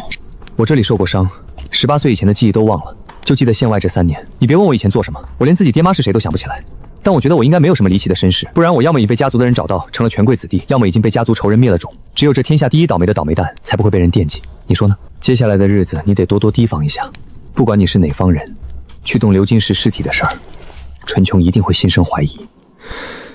最坏的结果，就是他勾结江湖上那些寻你的势力，一群乌合之众罢了。上次你请我喝，这次我请你。你小子有钱买酒了？钱不多，就买了这一小壶，省着点喝。爽。文朝生，就凭这壶酒，算你有点良心。春秋那人不简单，你最好不要轻敌。就算他们不是你的对手，可你现在这状态，保不准哪天与人动手时，又旧伤复发。大不了魂归故里，有什么好担心的？你那么一心求死，那还查什么真相？人死后黄土一剖，过往种种皆化为白骨，你知道与不知道又有什么区别呢？如果你真的很重视这件事，那至少应该先确定自己能活下来。而且，你的那双眼睛实在讨人厌，他们看得太深了。我平生最不羡别人窥探我的秘密。我也不想，但天生这样。我不说，你就当我没看到吧。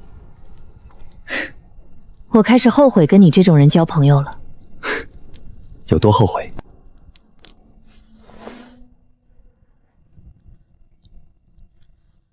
有一匹马那么后悔。为什么是一匹马？我刚逃出来时伤势很重，很多人都在找我，我本不该活下来。是一匹老马背着我穿越荒原，奔袭了上千里，最后赶上一场飞雪，他冻死在了荒原上。我跌跌撞撞入了山，被你捡到。所以如果没有那匹马，我就不会遇到你。能看出来，你遇到我后确实很糟心。困了，你自己喝吧。不喝了。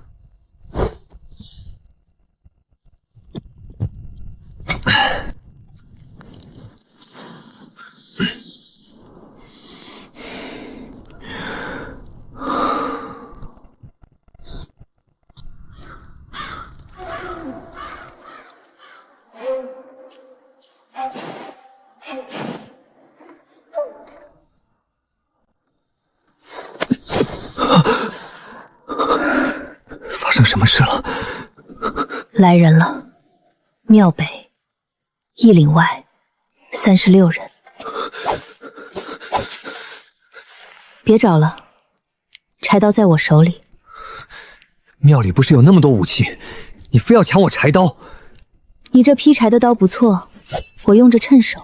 你用我柴刀，那我用啥防身？庙里那么多武器，你怕没武器用？我不会啊。那就随便拿把刀或者剑。文朝生，你不是想跟我学功夫吗？今夜我教你杀人。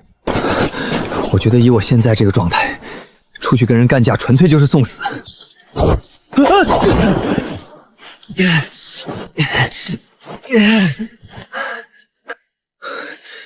你再这么扔东西，我不一定能活着见到那些敌人。无论是在战场还是在江湖，敌人从不会给你调整状态的机会。刀兵相见，唯有生死，其余的一切都是不纯之物。我不会武功，身体素质也不行。今夜跟着你，应该看不见明天的太阳了。不过是你自己的选择，我让你不要回来，你听了吗？你怕不怕？后悔不后悔？我有点紧张。紧张是正常的，第一次杀人的时候我也紧张。这次来的人有一些不是修行者，只是江湖上的寻常武夫，连步伐都不藏。你能听得这么清楚？风大的时候就能听清，但也只能听清一些寻常的动静。有高手或有人潜伏的话，耳朵便不那么好使了。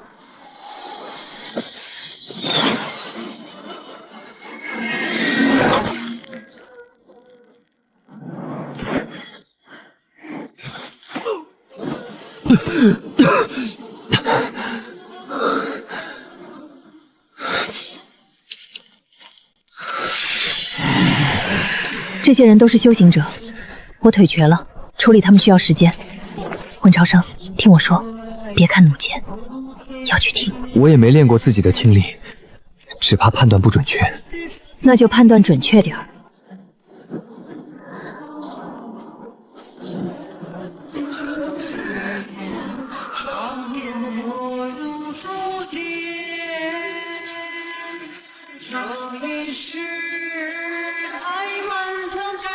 你们谁先死？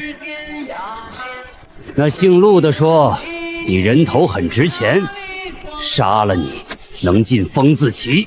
值不值钱，你来试试不就知道了。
我要怎么做，吕先生？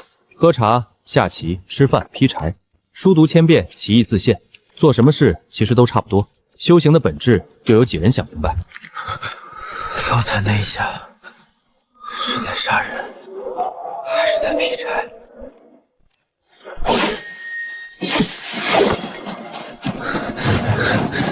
短兵相接，唯有生死，其余皆是杂念。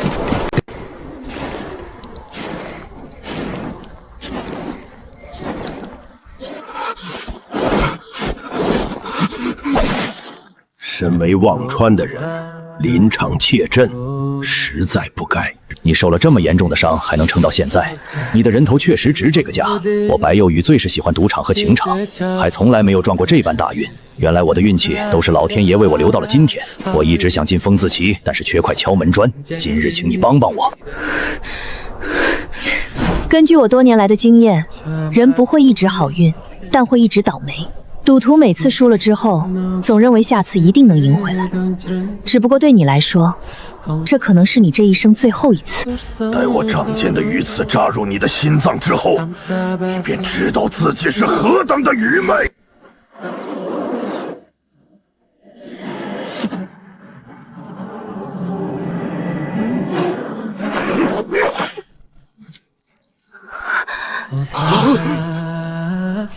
现在当如何？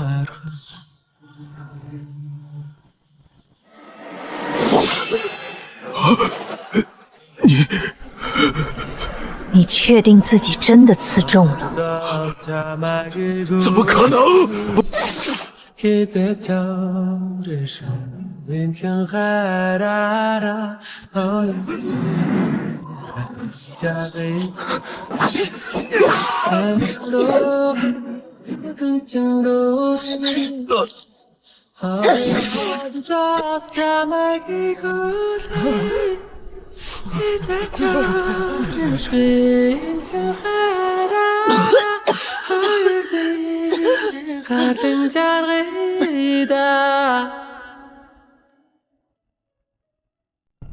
啧，要不说怎么值10万黄金呢？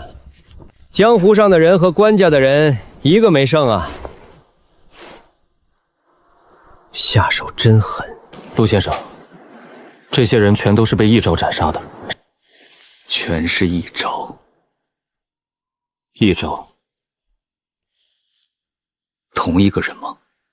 这些忘川的刺客是被同一人杀死的。这回真是找着了大祸。忘川这次出动了共计42人，其中35人是火字旗的年轻刺客，7人林字旗。白有宇更是一位成名已久的高手，半只脚迈入了通虚境。他原是陈国人，后来在齐国扬名，为人好赌好色，但本事的确不小，曾袭杀过3位通究境的武者，在天机楼的名剑榜上排行66。不少人都认为他未来极有可能会进入疯子期，没想到这样的人，最后竟然在苦海县这等凄凉地，以如此草率的方式落幕。齐国重文但不轻武，即便是这样边陲的地方，都有些训练优异的弩军可以驱使。江湖上寻常青红境的武者，很难在黑夜里挡得住齐国特制的连弩。但今夜50-60人出动，却没能拿下那一人。咱们可能得重新审视一下对方的实力了。虽然我现在是苦海县的县令，但若是死的人太多了，我这里同样不好交差。放松点，县太爷。他若是没点问题，也不会去查看刘金石的尸体。咱们这次来有着一样的目的，我总不会害你。而且，今夜之战固然惨烈，但咱们也不是没有收获，不是吗？根据战况来看，那个女人未必就从此处全身而退了。不怕死你就去吧。雪大，无奉陪了。今夜换作是你，能杀这忘川42人吗？能。所以，那人的实力跟你差不多。比我强。从这些尸体上的伤势来判断，那个被通缉的女人应该身上有伤，而且不轻。武者受伤时，1对1的影响可能没那么大，但一旦遭遇1对多的状况，劣势就会立刻显现出来。如果我受了比较严重的伤，估计只能杀掉在场一半的人不到。这还是在白淑宇袖手旁观的情况下。那个女人非但比我强，而且极为擅长1对多的战斗，这些都是我不如她的地方。走吧，天这么冷，回去喝口蛇汤。老杨弄了这么久，应该包好了。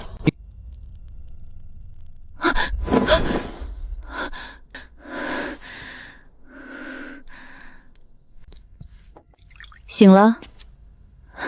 这是哪儿？你自己去问那个劈柴的小伙子吧。昨夜他冒着雪把你背过来的。我要去买点菜，你自己把药喝了。你身上的伤势太重，我医术有限，只能帮你暂时缓解一下。未来伤势若是爆发，能不能活，看你自己造化。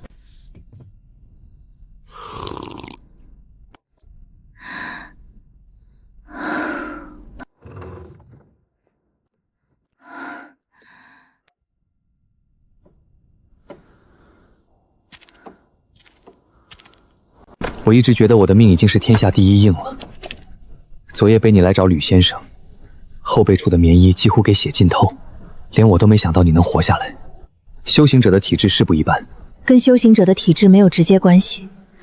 昨夜那一剑本该穿心而过，天人境以下的修行者，若是被一剑穿心，没有半点活路可言。但我修行过不老拳，之前跟你讲过，这门奇术的修行效果因人而异。我可以凭借这门奇术，一定程度上调整五脏方位，这才是我能活到现在的根本原因。而且，不老拳本身就对修复身尸的伤势有所补益，许多寻常武者无法恢复的伤，我都能。一门奇术便有如此妙用，这样说的话，创下这3门奇术的北海道人，修为又到了何等地步？天机楼楼主李连春曾亲访天下英雄，寻了21年，终在藏仙渊巧见北海当人一面。二人论道一盏茶时间，李连春言其修为深不可测，4国千万的修行者里，能与他较量之人也不过7、8。不过北海当人是出了名的懒散，平生只爱山水，不爱人间争端，大半生游历天下，居无定所。若是无缘，人间难得寻见他一面。这就是你嘴里所说的世外高人吧？谢谢。难得能听你跟我道句谢，不过好像真的没有必要。你帮我挡了一剑，我还了你一剑，我们算扯平了。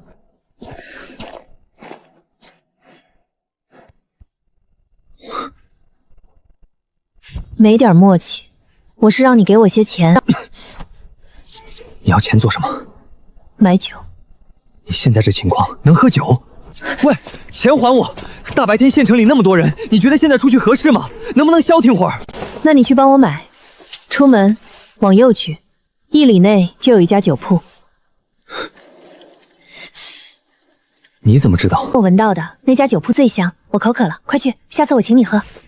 行吧，你不要出门惹事，不然会给吕先生招来了祸患。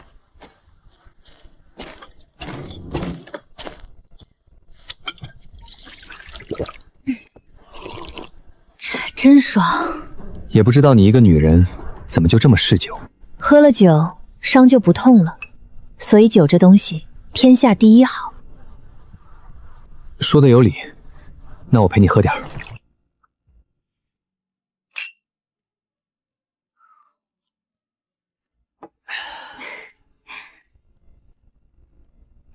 不喝了，不喝了，我还要劈柴。你自己喝吧，喝完就去睡觉。真喝不了了，我喝不了了。你想喝，我把活干完，晚上咱们再喝。温超生，我信封。你说什么？你做东？对，我做东。我逗你的，我听到了。你说你姓……行了，你快去干活吧，我自己再喝会儿。那我去了。温超生，记住，刚才那件事别跟任何人讲。如果你不想死的话。这么危险，那你还跟我讲？不是你上次问我以前的事儿吗？现在知道了，又后悔。后悔个屁！我干活去了。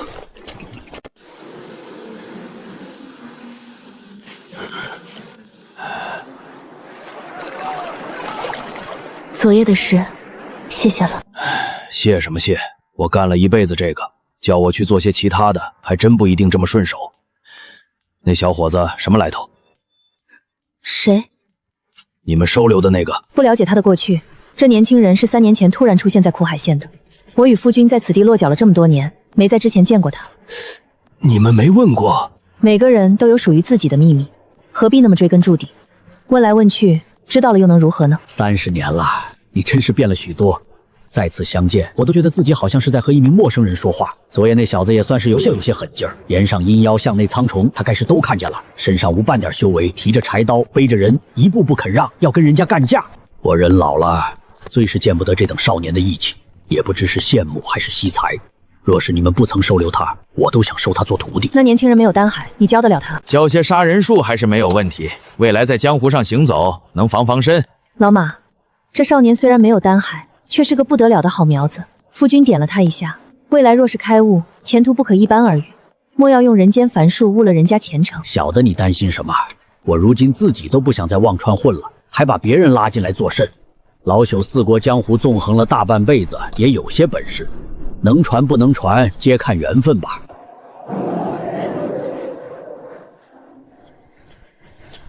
是那少年吧？他常在沉沙河畔与冕湖边散步，看看水，也吹吹风。10几年来皆如此。他多少年没练剑了？30年。认识你之后，他就不练剑了？也可能是不需要练剑了。剑阁每30年会出一名剑客，行走天下，约战4国圣地与江湖中的知名强者，无论其年龄阅历，从而磨砺自身，将剑术化至巅峰，去争那天下第一。听闻他当年仅用一根枇杷枝，便败了当时忘川风自旗与你一同执行任务的相思白鹿无极。这等天分当是前无古人。若是他未曾落入凡尘，再磨剑30年，兴许真能败了那一指断江的轩辕老人一主天下第一。缘分啊，果真是妙不可言。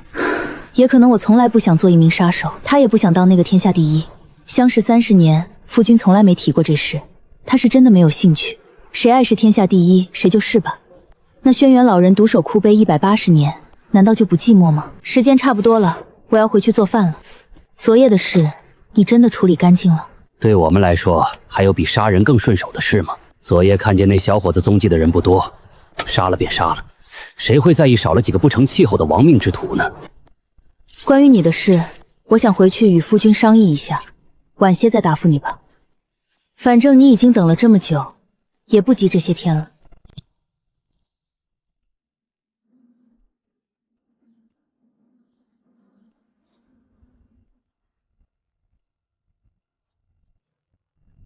打听到了吗？今儿散了500两银子，大约3天之内就会有结果。苦海县能高中蓝哥哥，绝非小事。再者，他去年因在蓝哥哥内违规被慈铭返乡，也算是几10年来第一人。按理说动静应该很大才对。能考入蓝勘阁的人不可能不懂规矩，事情绝没那么简单。再者，如果他真的犯了大事，蓝勘阁的人也不可能就这么让他返乡。阁内无数秘密，哪能让他说走就走？而且，我请族中的长辈利用一些爷爷留下的关系查证过，关于那名被从蓝江阁遣返的学子，几乎找不到与之相关的任何消息，这太反常了。但不管怎么说，他是回来了。苦海县不算大，慢慢排查，一定能找到他。到时候我就能知晓去年试题以及蓝钢阁相关的考核事宜。等到顺利进入了蓝钢阁，实在是抱歉了，白天跟人喝了酒，误了事儿。喏，补偿你些柴吧，不能白让你等这么久。8个字儿，抵32文钱。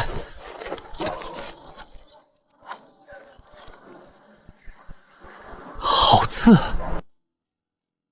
你这次真是入了画境。若是去王城闯荡，少说是个书法大家，为何要在这巴掌大的穷困地方落魄？我宁可写字不要这么好。啊？为什么这么说？你想知道为什么？想。你想知道的，都在这8个字里了。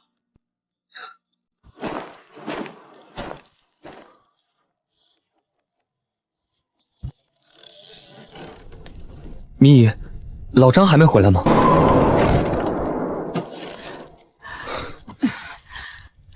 超生啊，你最近……我最近挺好，咪姨。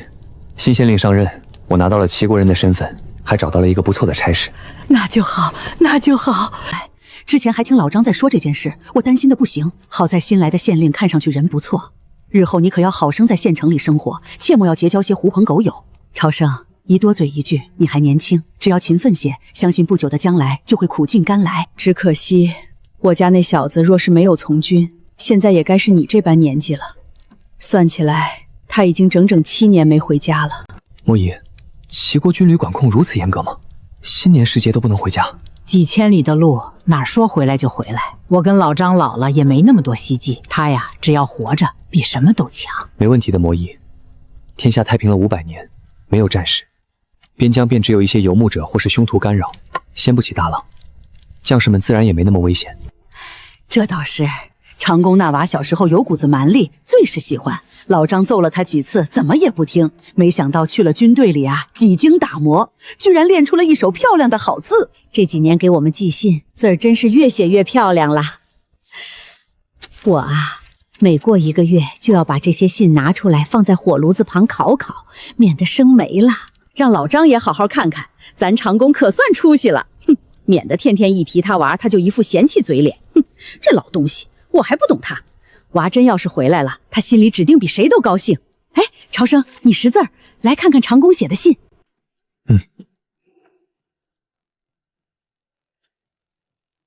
这不像一个军人应该写出的字，毫无锐气，毫无杀气，毫无戾气。换句话说，这根本不是张长工寄来的信。我记得齐国被选中的新兵，第一件事便是接受朴实教育，所以但凡在齐国充军1年以上的军人，就没有不识字、不能书的，所以他们完全没有必要寻找代笔。阿水当初也是收到了来自自己父母的假信，而且持续了好几年。结果他回来之后才知道自己的父母已经死去数年了。阿水这样的人实力超绝，对于这样的人，有人用他的父母去稳住他是一件非常正常的事。可张烈户2人呢？他们就是普通的寻常百姓，无钱无势，纵然有什么冤亏，也无非就是忍着受着。何必也要花费精力这般欺瞒？难道张烈户他们还有什么不为人知的身份？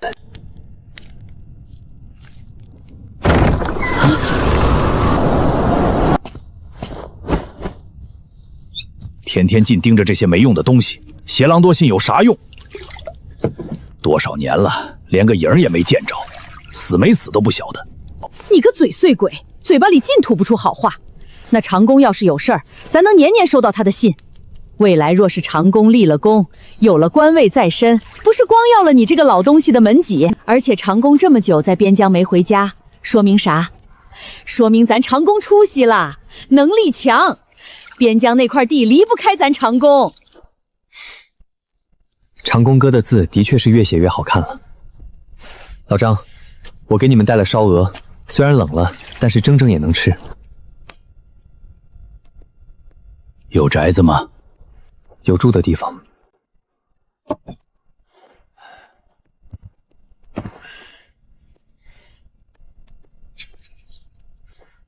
拿着。我们那儿没人住，房子不算大，但里头该有的都有。找不到位置，便去县城西的菜市，那里的屠户都认识我。你跟他们说，他们会告诉你我住在那里。多谢张叔。你不吃点儿？不吃了。我下午来的时候就已经吃过了东西，晚上新雪还要下大，我得早些回去。你们早点休息吧。哦，对了，莫姨，这封信可以借我几日吗？长工哥写的字真的很漂亮，我想临摹着练练字，改天过来还给您。没问题，朝生你拿去练吧，我这里还有其他的，如果你需要，随时来找姨。饿一顿吃不完，我去切一半。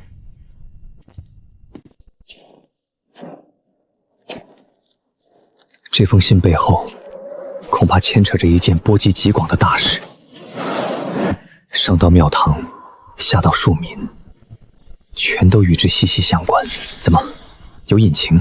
难道不是天灾，是人祸？天灾亦或是人祸，已经无法再追究了。我想知道的是，明明我的父母已经死在了5年前，可为什么这5年来我一直收到了他们的来信，还一直说他们一切安好？你这次真是入了化境。若是去王城闯荡，少说是个书法大家，为何要在这巴掌大的穷困地方落魄？我宁可写字不要这么好。啊？为什么这么说？你想知道为什么？想。你想知道的，都在这8个字里了。望乡一字，人间百年，这里面到底藏着什么秘密？吕先生，您还没睡呢，阿水在吗？那小姑娘在隔壁院子。隔壁本来是黑狗主人的祖产，但他走后，我每年帮着缴地税，所以房子没被官府收走。以后你们愿意可以住下。多谢吕先生。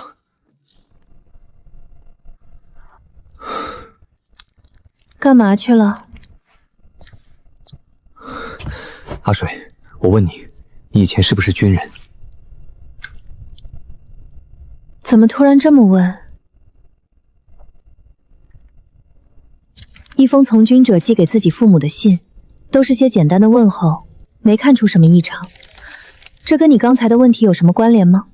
你真没看出什么不对劲？你讲不讲？不讲去睡觉。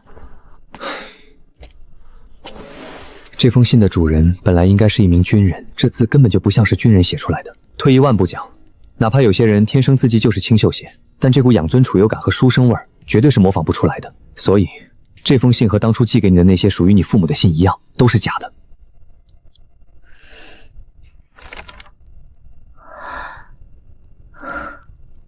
还有吗？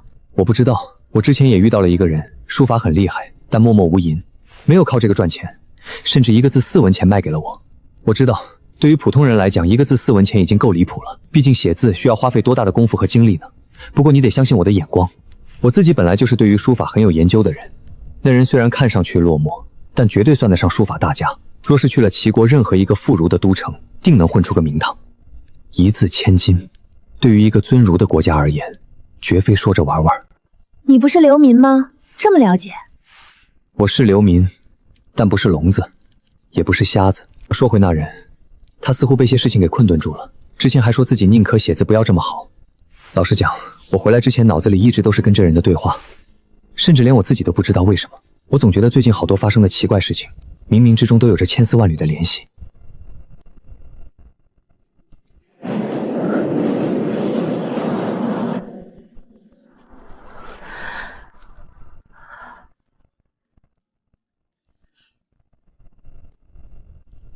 也许只是你多想了。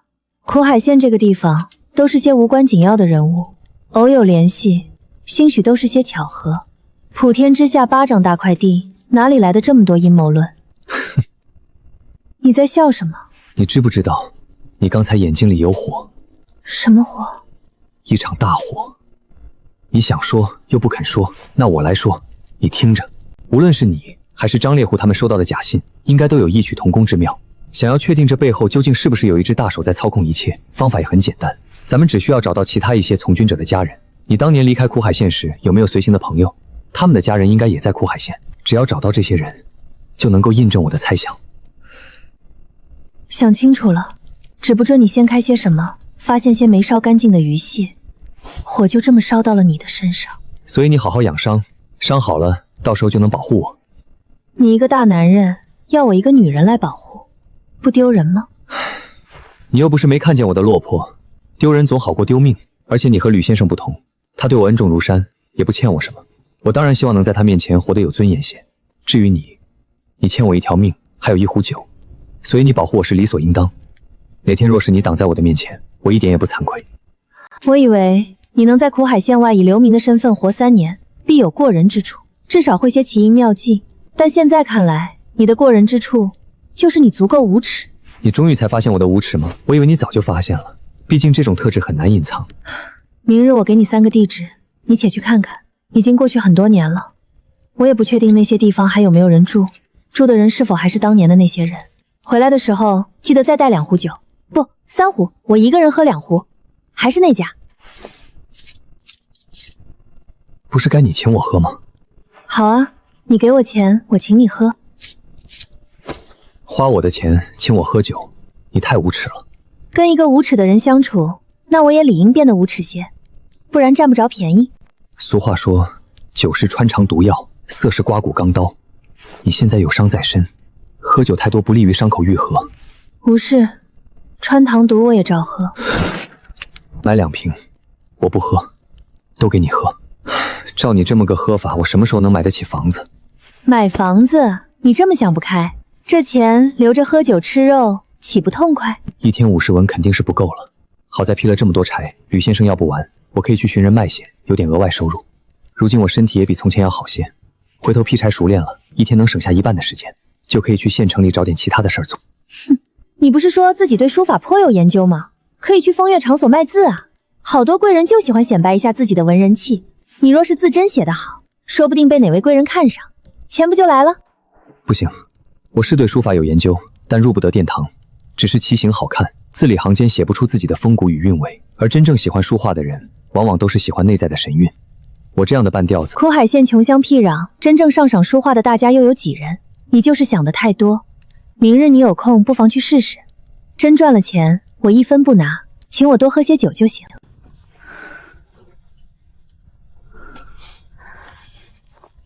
大晚上怎么触景生情了？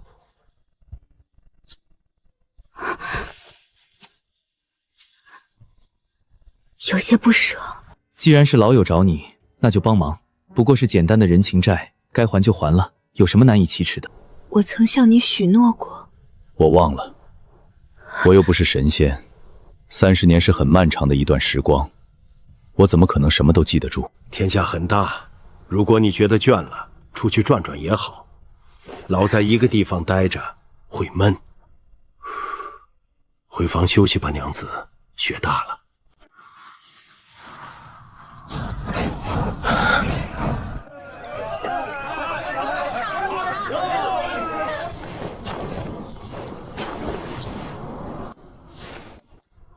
朱老大，师傅的尸体找到了，被人一击毙命。尸体带回来了吗？带回来了。埋尸的人不是很专业，再加上这几日雪没有先前那般大，不算难找。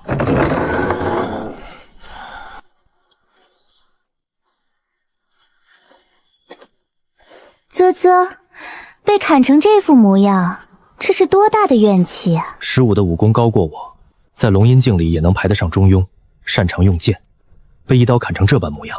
朱老大，那从丰城出来的女人到底是什么来头？不该问的不要问，有关她的事情很麻烦，非常麻烦。至于怨气，呵呵，能从那座城里活着出来，她怨气能不大吗？丰城的消息现在都还被封锁着，上尉也是第一次这么严肃，连龙步飞将军都被惊动了。丰城一事据说牵扯到了王世忠不得了的存在，在没有查清楚之前，跟赵王那边也只能一直拖着。失误牙尖嘴切，急功近利。之前不让他去，没想到不听叮嘱。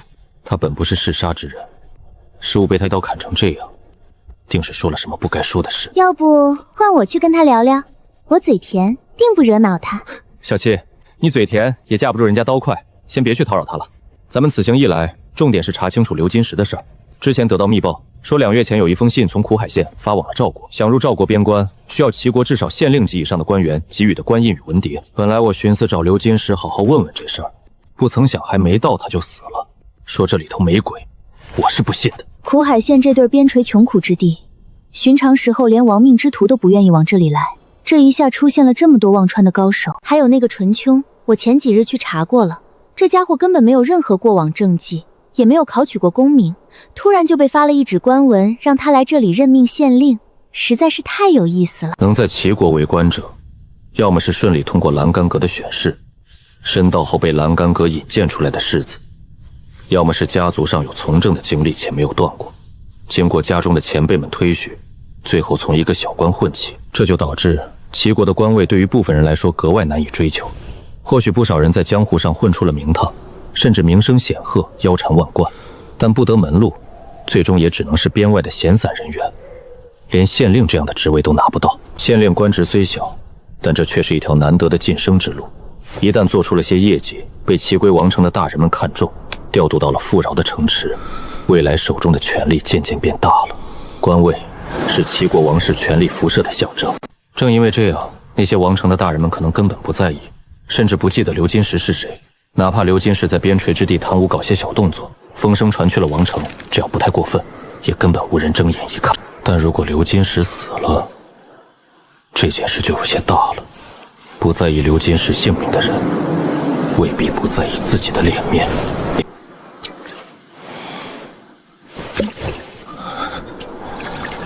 所以才说这次的事情难做，能随随便便就安插一外人进入齐国的官场，甚至连栏杆阁那头都没有张贴出备案。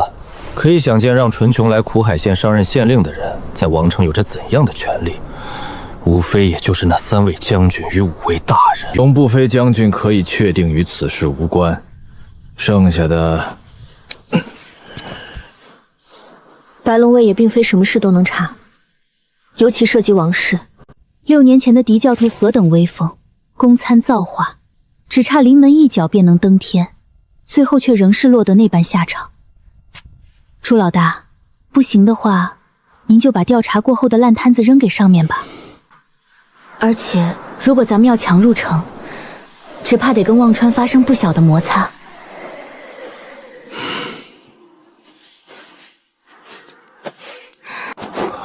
我困了，13，去把尸物埋了吧。到底跟了我这么久，虽不听话，倒也没做对不起我的事，让他暴尸荒野实在不好。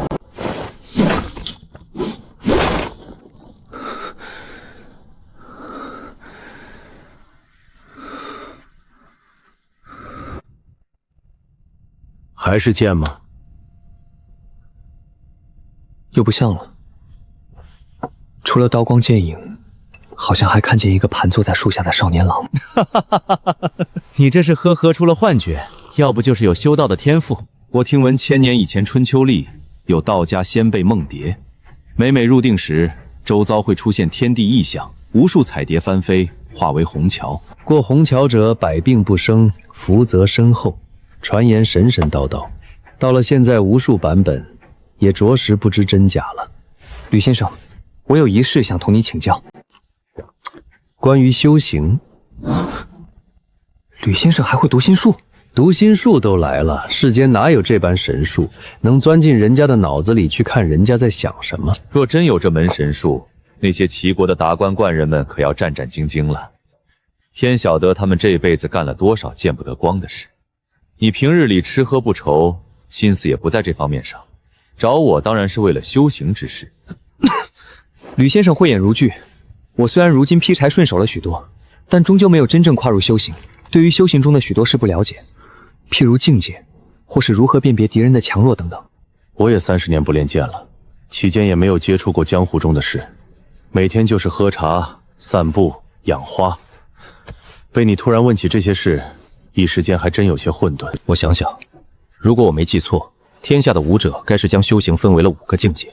初入修行时，通过外功与内功对肉体的锤炼，让意识能够调动全身气血，游走如龙，此为搬血。搬血之后，武者能够熟练调控全身气血，便开始炼精化气，将气血的强正辐射至4肢，拳出如雷，行走如风，配合步伐，身形可如飞鸟一般轻盈。到了这般地步的武者，已经和寻常人有了本质区别，被称之为青红。青红之后竟是龙吟。4肢健壮后，气血之力向内蔓延，滋养肺腑，强健人身，激活血窍，使之能够成为天地道运的容器，觉醒常人没有的强大力量与本领。当血窍之力凝练精湛后，天地道运会反哺人的肉身与心魄。此刻起，血窍中的潜力开始渐渐雪藏精炼，返璞归真。这些人表面看上去不再有着龙吟境武者那般外战的盛气，几乎与常人一模一样，但实则躯体已有道运，坚如铁石，手中飞花软叶也能成为稀世神兵。此般境界便是通幽。通幽之后就是修行第5境，被称为天人。这类修士几乎已脱离凡人范畴，举手投足皆有地道运相现，缩地成寸，继子须弥，忽为风雨，息如雷霆。诸般只存在于传闻中的神术，在他们那里，皆有可能成为现实。吕先生，天人之后还有修行境界吗？反正接触不到，问那么多作甚？还望吕先生为我解惑。虽诚如先生所说，这些东西我这样的凡人这辈子是接触不到了，姑且算是听个乐子。世间天人境的高手极少极少，9成9都在4国的修行圣地中。对于这些人而言，人间事几乎无法再让他们动心动念，全都蛰伏于道运深厚之地，细细品悟自然宇宙之宏伟，企图让自己的修为更进一步。剑阁里的那些老天人曾隐晦提及过一些，在天人境后还有或我与自在。也有陈朝佛国的人将自在称之为如来。不过那些人个个练武练得神神叨叨，口中的话也未必能当真。至于如何感知对方的境界，这就全凭经验与直觉了。日后你接触的多了，不需要与人动手，也能只是感知对方境界相较之你自己如何。吕先生，我还有一个问题，您如今是何等境界？我自己也不知。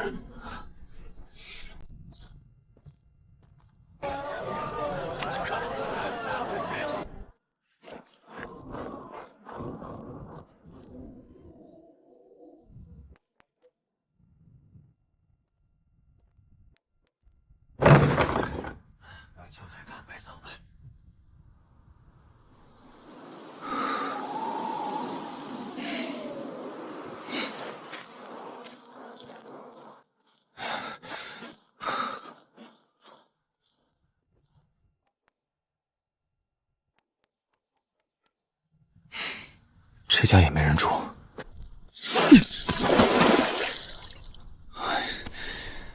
你倒是看着点人啊！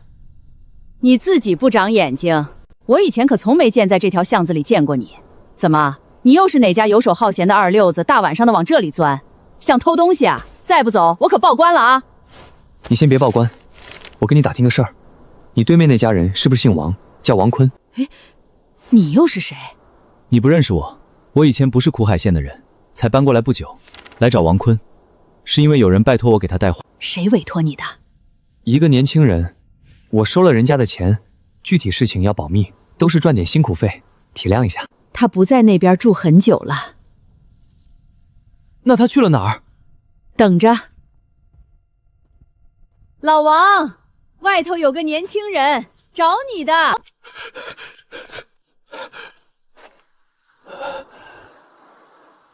你是王坤？对，我是王坤，这家宅子的主人。你找我什么事？你的儿子王爷是不是17年前从军去了？你怎么知道？王爷他……王坤，你先别急，你儿子没什么事。没事就好，没事就好，吓我一跳，老天爷！这些年，你应该收到了你儿子王爷寄回来的信吧？有的。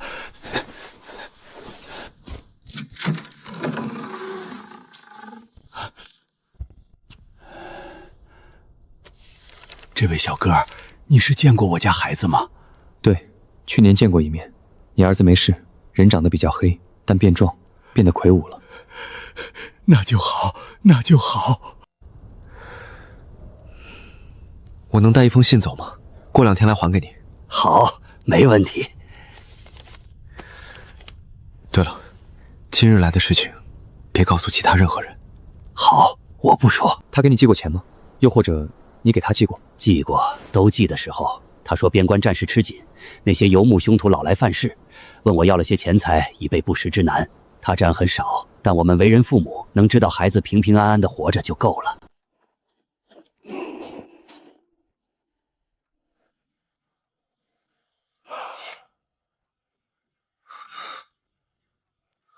难道是那夜的事情败露了？不应该。那老者出手狠辣，一眼能看出是个老江湖。这种人做事留下纰漏的可能性并不大。再者，就算留下纰漏，也不该有人来找我。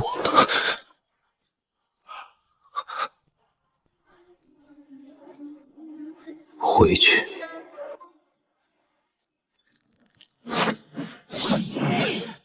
那玄铁巨刃少说100斤重，对方居然能单手挥动，还能控其于毫厘之间，这般实力绝非我能相比。最后说一遍，回去。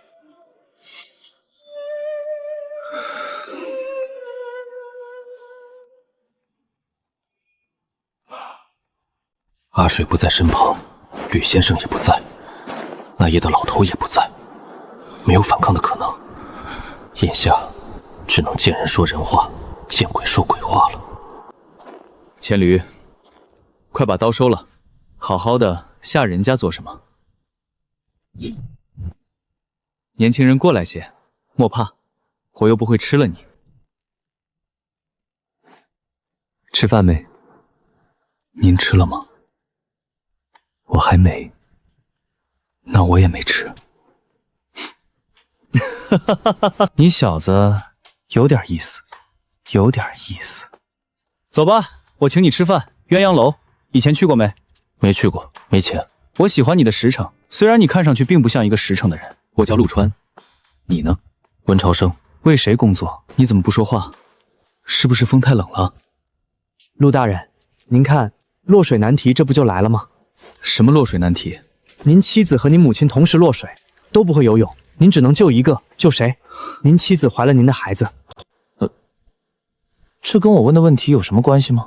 我只是个普通人，不，对您这样的存在来讲，我都不算人，就是路边随脚能踢死的一条野狗。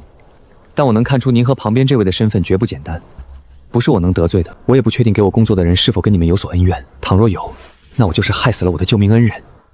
但您问我，我不说，我肯定得死。所以我现在就是在考虑，到底是救自己，还是救我的恩人。你这么坦诚，弄得我很尴尬呀。那我也坦诚些，兴许你今天谁都救不了。陆大人，我真的不理解，我这种草里的一只臭虫，怎么就惹到你这样高高在上的存在了？哎，别急，就几步路，过去点了吃了，咱们边吃边说。不能让陆川碰着酒壶。说吧，陆大人，今夜找我，所谓何事？纠正你一下，文朝生，我不是奔着你来的，也根本真的不认识你。今夜会忽然找上你，是因为你拿走的东西。这不过就是一封普通的家书，你要它做什么？陆大人真的想知道？别卖关子了，这儿就我们两人，想说什么直接说。白龙卫，你再说一遍。您不信，可我还有什么欺骗您的必要呢？我这样的人您不在意，白龙卫的人当然也不在意。里头有个大人救了我一命，还给我笔钱，只是让我帮他查点小事。今年苦海县这雪来的又大又急，我需要这笔钱来活命，于情于理我都没有拒绝他的理由。告诉我那个人长什么样？真实容貌我没见着，恩人戴着面纱和斗笠，周身全白，有一把长剑，大概这么长，腰间好像还有一个特殊的吊坠。所以，这封信是白龙卫要的。对，其余的事我一概不知。他们也不可能给我这种小人物奖。你以前是哪国人？自己家待得好好的，跑齐国来做什么？还来苦海县这般贫困的地方？小红还没出来，我得琢磨如何继续拖时间。今日只能靠小红了。这事儿说来话长，不晓得您有没有时间听？讲，饭吃完前我都有时间。若是听乐了，指不定能让你捡回一条命，不然今日谁都救不了你。